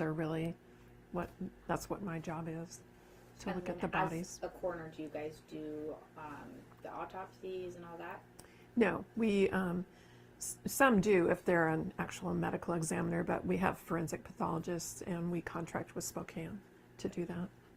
So in your experience, what is it that you saw when you showed up? Well, there was a lot of blood. It's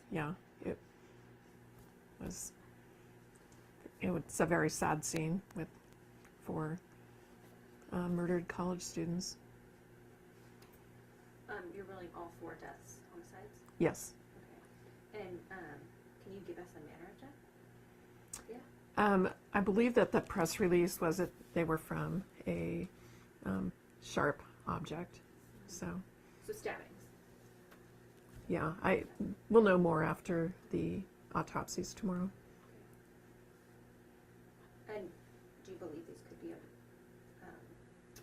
a murder-suicide or? No, there are 4 homicides. 4 homicides. Okay. And when it comes to doing the investigation post-autopsy, that falls on you, correct? Yes. It's my job to determine the manner and mechanism of death. And then I know with toxicology results, there can often be, at least in Washington, a delay. So do you have any idea how long it could take, if those were relevant, to get any type of results back on that? Well, the toxicology reports, right, they usually take 4 to 6 weeks, sometimes longer. But they might, I don't think they're going to be relevant in the actual manner or cause of death. Wait, what?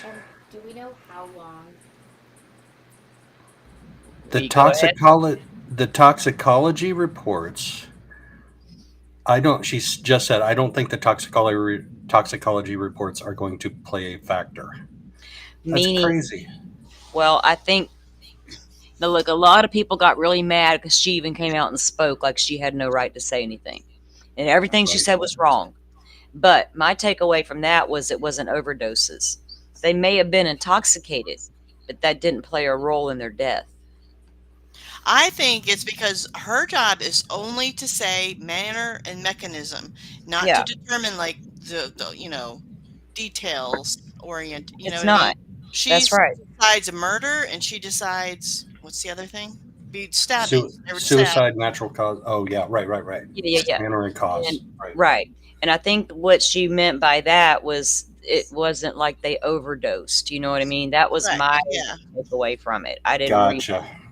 read a ton of shit into That's that. how I read it too. Like, I mean, yeah, because initially everybody has that same response, Joe. Like, what? Yeah. Of course, it's Yeah. relevant to the medical examiner, but she's only the coroner. But anyways, Yeah. It's not relevant to what caused their death. Between the time of death and when police found them, approximately. No, I don't know for sure. Do we have like any, like, could it have been hours? Could it have been a day? Was it maybe close? Like, is there any sort of like time frame there?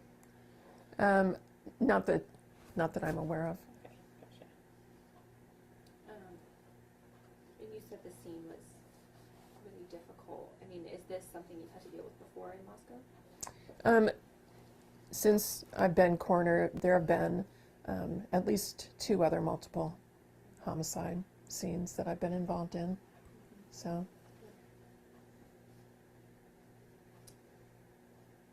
Would you say this is probably the most gruesome? Oh, it's hard to just single it out. It's the only one I've been to where there have been 4 people at one scene. There have been the other ones have had multiple scenes. And was anybody else injured, like any non-deceased people? Not that I'm aware of, but I wouldn't necessarily be notified either. Okay. I didn't know if that was like, because the injuries could be similar, it might matter to you. Oh, But right. no. Okay. Were the deceased all in close proximity to each other, or were they in different rooms? I don't know that I can discuss that. That was gonna be my next question too. So I think Will we be able to get a copy of your report once it's concluded? I'm sure it'll be. Oh, sure. Yeah. Yes. Okay, just call. Yes. Okay. Yep. Thank you. do you know what the time frame for that would be? It just depends on how relevant the toxicology report is, but Oh, okay. So- Okay. So it would like the 4 to 6 weeks. it could be. Yeah. Yeah. Thank you. You're welcome. Yeah. Now, when she came out and did that, I never understood why everybody got so mad about her speaking out. As it, I mean, well, at the time it was a lot of anti-Kohberger didn't do this. How dare she? How dare anybody talk about him? But she had every right to say what she said, and she really didn't divulge any critical information pertaining to the scene. You know what I mean? But people had a lot of thoughts about Miss Mabut, didn't they, Dolphin? If it is true, last homicide they had was in 2015. Ironically, the year of BK's car. That's weird. There's always a lot of weird numerology type stuff popping up with this case, isn't there? So many things. Yes. Yeah. Did you get any takeaways from that little interview there, Joe? Could you hear it well enough?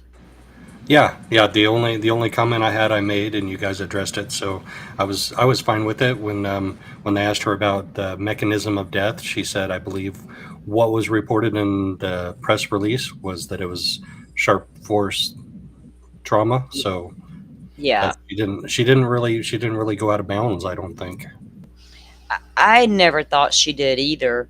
But this case got so crazy in the beginning that people were really upset with her for coming out and talking, and I didn't understand why. Just like they're upset when the parents come out and talk. I don't understand why. You don't even have to agree with what they're saying. You don't got to listen either. You don't got to come on the internet and tear apart their words. I mean, you can if you want, but it's kind of childish. It's Like, some of the things they say matter and some of the things they say don't matter. I think But a lot of the issues with her came when, Kaylee's family came on and said that she called and spoke to the daughter. Maybe she didn't yes, realize it was the daughter, but she should have figured it out though. yes. So And there that was, she said to have like her injuries and stuff. Like, ugh, yes, horrible. I'm sorry, Firefly's right. There, Miss Mabbott placed a phone call to the Gonzalez family home, and one of the sisters picked up the phone. Now, Olivia didn't live there because she, moved out. She was the oldest, so that left the younger siblings, the other daughters. Minors. They're minors at the time. And anyway, one of them answered the phone, and I don't know if Miss Mabbott asked, "Are you Christy?" or whatever, and the girl just said yes. If she identified who she was, and then, "Are you Christy?" did the girl just say yes? But apparently, we don't know how that call went down.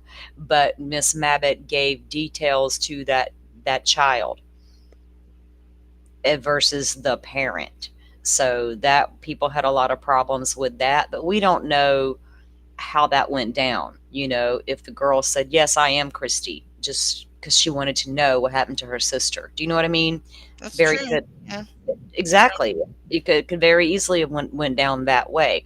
I don't know why everything has to be such a conspiracy or big ass mystery, or we can't, if we can't logically come up with a reasonable explanation, yep, then fine.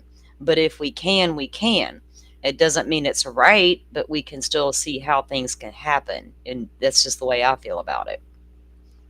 And then the other thing is, again, with the same family, she told them that her injuries were more like big gouges. Isn't that what she said, apparently?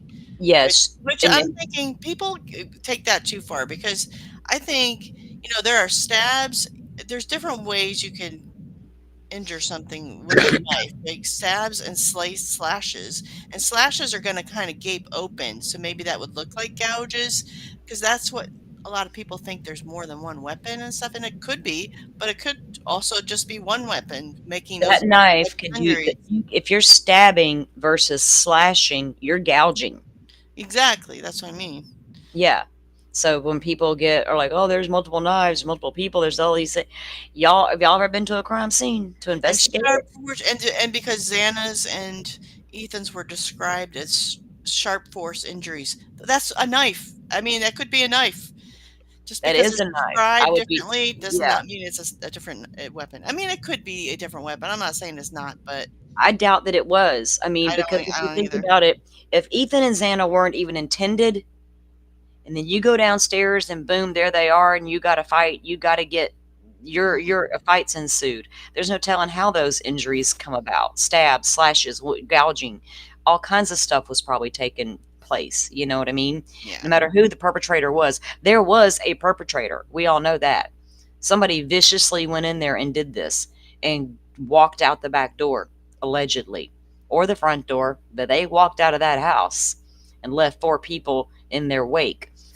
And 3 of them, or at least Kaylee and Maddie, were awake enough to fight back. Now, saw a piece yesterday, and I don't even know if I saved that one. Let me see, because it talks about how early on there was a report that Ethan was before Xana, and that it appeared he may have actually stepped out into the doorway with Xana still in the room. So if Ethan was killed at the doorway, which is what I heard in the very, very, very beginning, then that would have meant Xana was the one on the bed where all that blood came from. But we don't know for sure. And according to Christy's interview with Drunk Turkey, it was Ethan behind the door. So when I saw that, and I thought that I saved it, but well, we're coming to find out the PCA's not exactly accurate. So, but the way it's described in the PCA, it sounds like Xana was seen first, and then they later saw Ethan in the room. So who knows? Yeah, as they enter, they can see Xana, and then Ethan was discovered in the room. Mm-hmm. So, is it just rumored? Was Christy, certain creators out there saying Christy was wrong about that? But it's just going to be interesting to see how that, when we get to court, where those two bodies were located, you know, in relation to what the PCA described. Photographs from the crime scene show that where these bodies were found, and Anne already has all of those crime scene photos. She knows where Ethan's body was, and she knows where Xana's was, and she knows where the girls were. She's got all of those photos. She's never once said, y'all haven't turned over the crime scene photos. We have got literally have photos of Anne and her entire team at 1122 King, you know, in the house, outside the house, doing her job. So where these victims were when they were harmed, it matters to me with Ethan and Xana, because by God, Dylan only hearing certain things being said, don't worry, I'm here to help you. If you're in your room and they're all the way, and Xana and Ethan all the way down there in her room, how'd you hear that? You know, unless they were in the living room. It's just none of that stuff don't make sense. Is that part of her dream state? Don't worry, I'm going to help you. Did she just make that part up in her dream state? You know, her trippiness. I don't know. It's going to be interesting to see. I would love to see each one of her statements in full, all four. Because there was one initially, and I think 3 more following up after that, and there may have been more after that as well. But compare those to whatever the depositions state that she took. You know what I mean? They're just going to discredit her all around. But if you take her out of the equation, because she couldn't ID the guy, they said they showed her a picture and she said she couldn't say that was him. So even if you take her out of the equation, that sheath is still there. The car, you know, video is all still there, and the phone pings are all still there. You don't always have an eyewitness to everything. And we all know how eyewitness accounts are, right? They're not always reliable.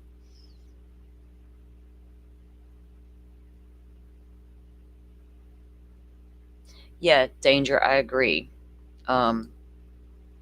It should be.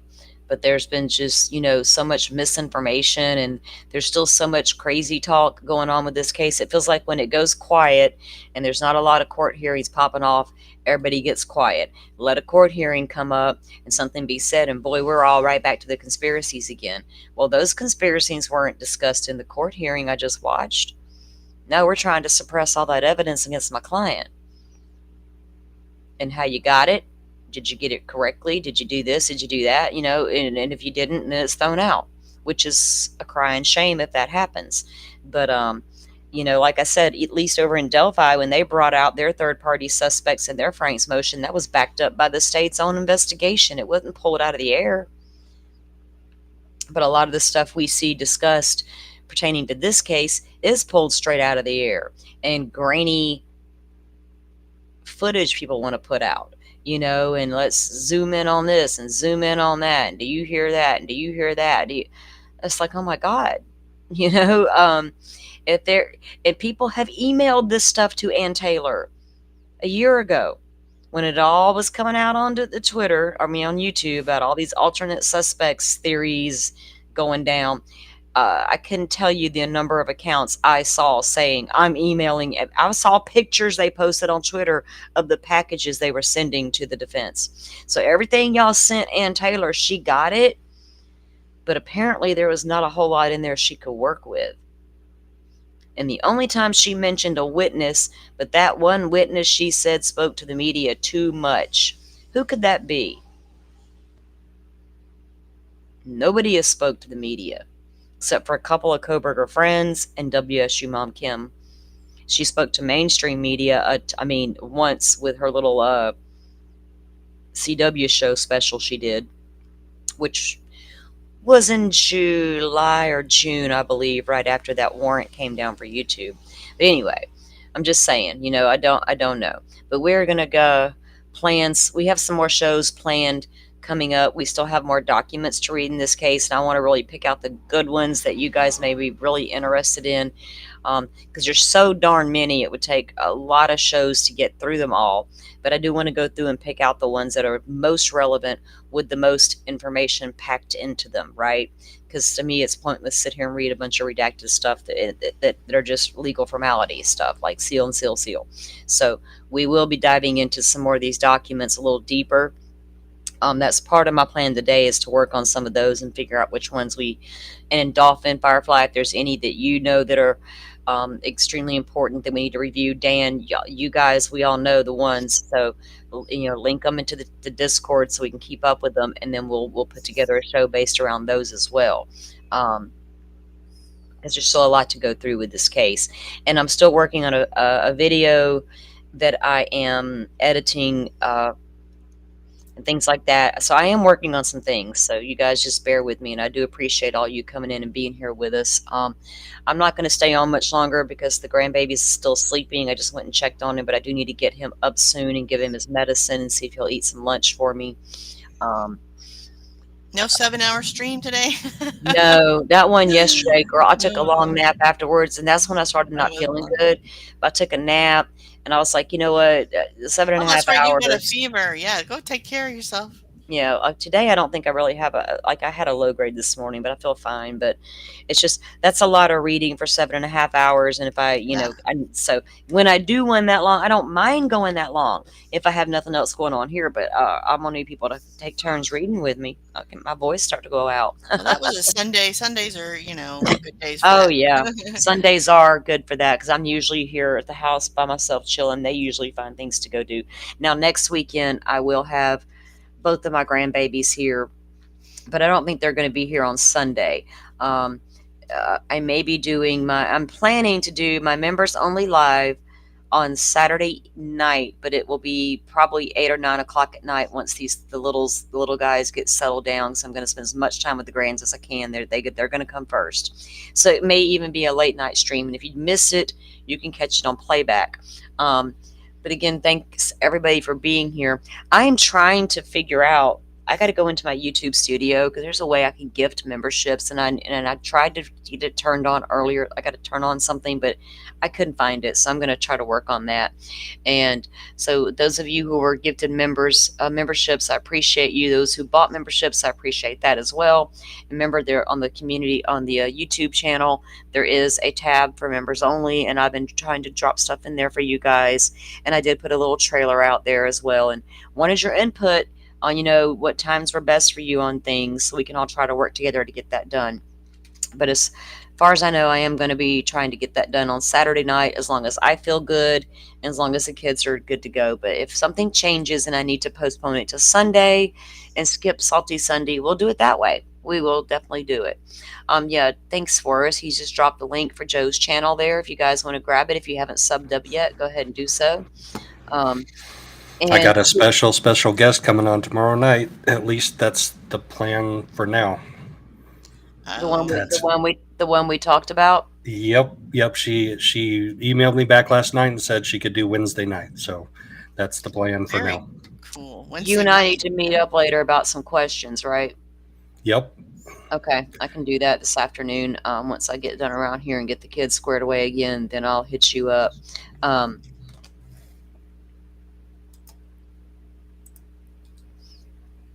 What?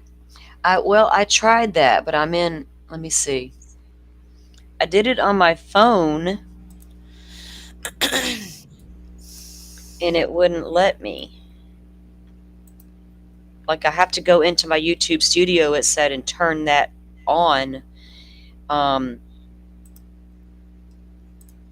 when I pull up this option, it doesn't let me do it, Kane. Just click on the $, which I did in the chat, and choose the bottom selection. Yeah, see, it doesn't show me gifting memberships yet. So there's something I've got to go into my YouTube studio and turn that on, apparently.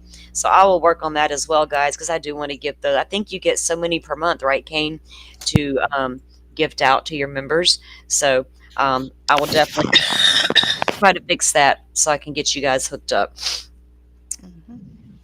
Between heart and smiley face.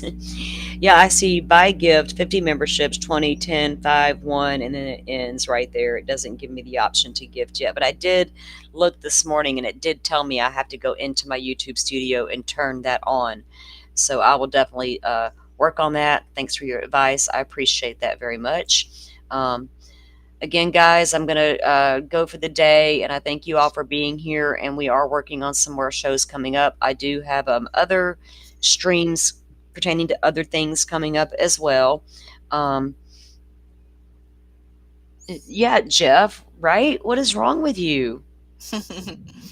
Gosh, we thought you were subscribed to everybody. We see you everywhere. Goodness gracious. I think it is $5 a month for us that I can give. So I will look for that option in my YouTube studio and get that turned on so we can hook some more of you guys up. Again, thanks guys for being here. Joe, Firefly, Dolphin, as always, thanks for joining me. I love having you guys up. Thanks for inviting us. I love being up here. I always learn thank you. something every day. Well, I'm glad you guys can make it. I know that you may not always be able to make it, so I certainly do appreciate it. All right, guys. Well, with that said, I'm going to let you go for the day, and I hope you all have a great rest of your day. And see you next time. And tune and Alrighty, you too. keep your notifications on for Joe's channel, because that's going to be an interesting thing tomorrow night. Okay. Will do. All right, guys. Have a great day. Thank you all for watching this here video. Please like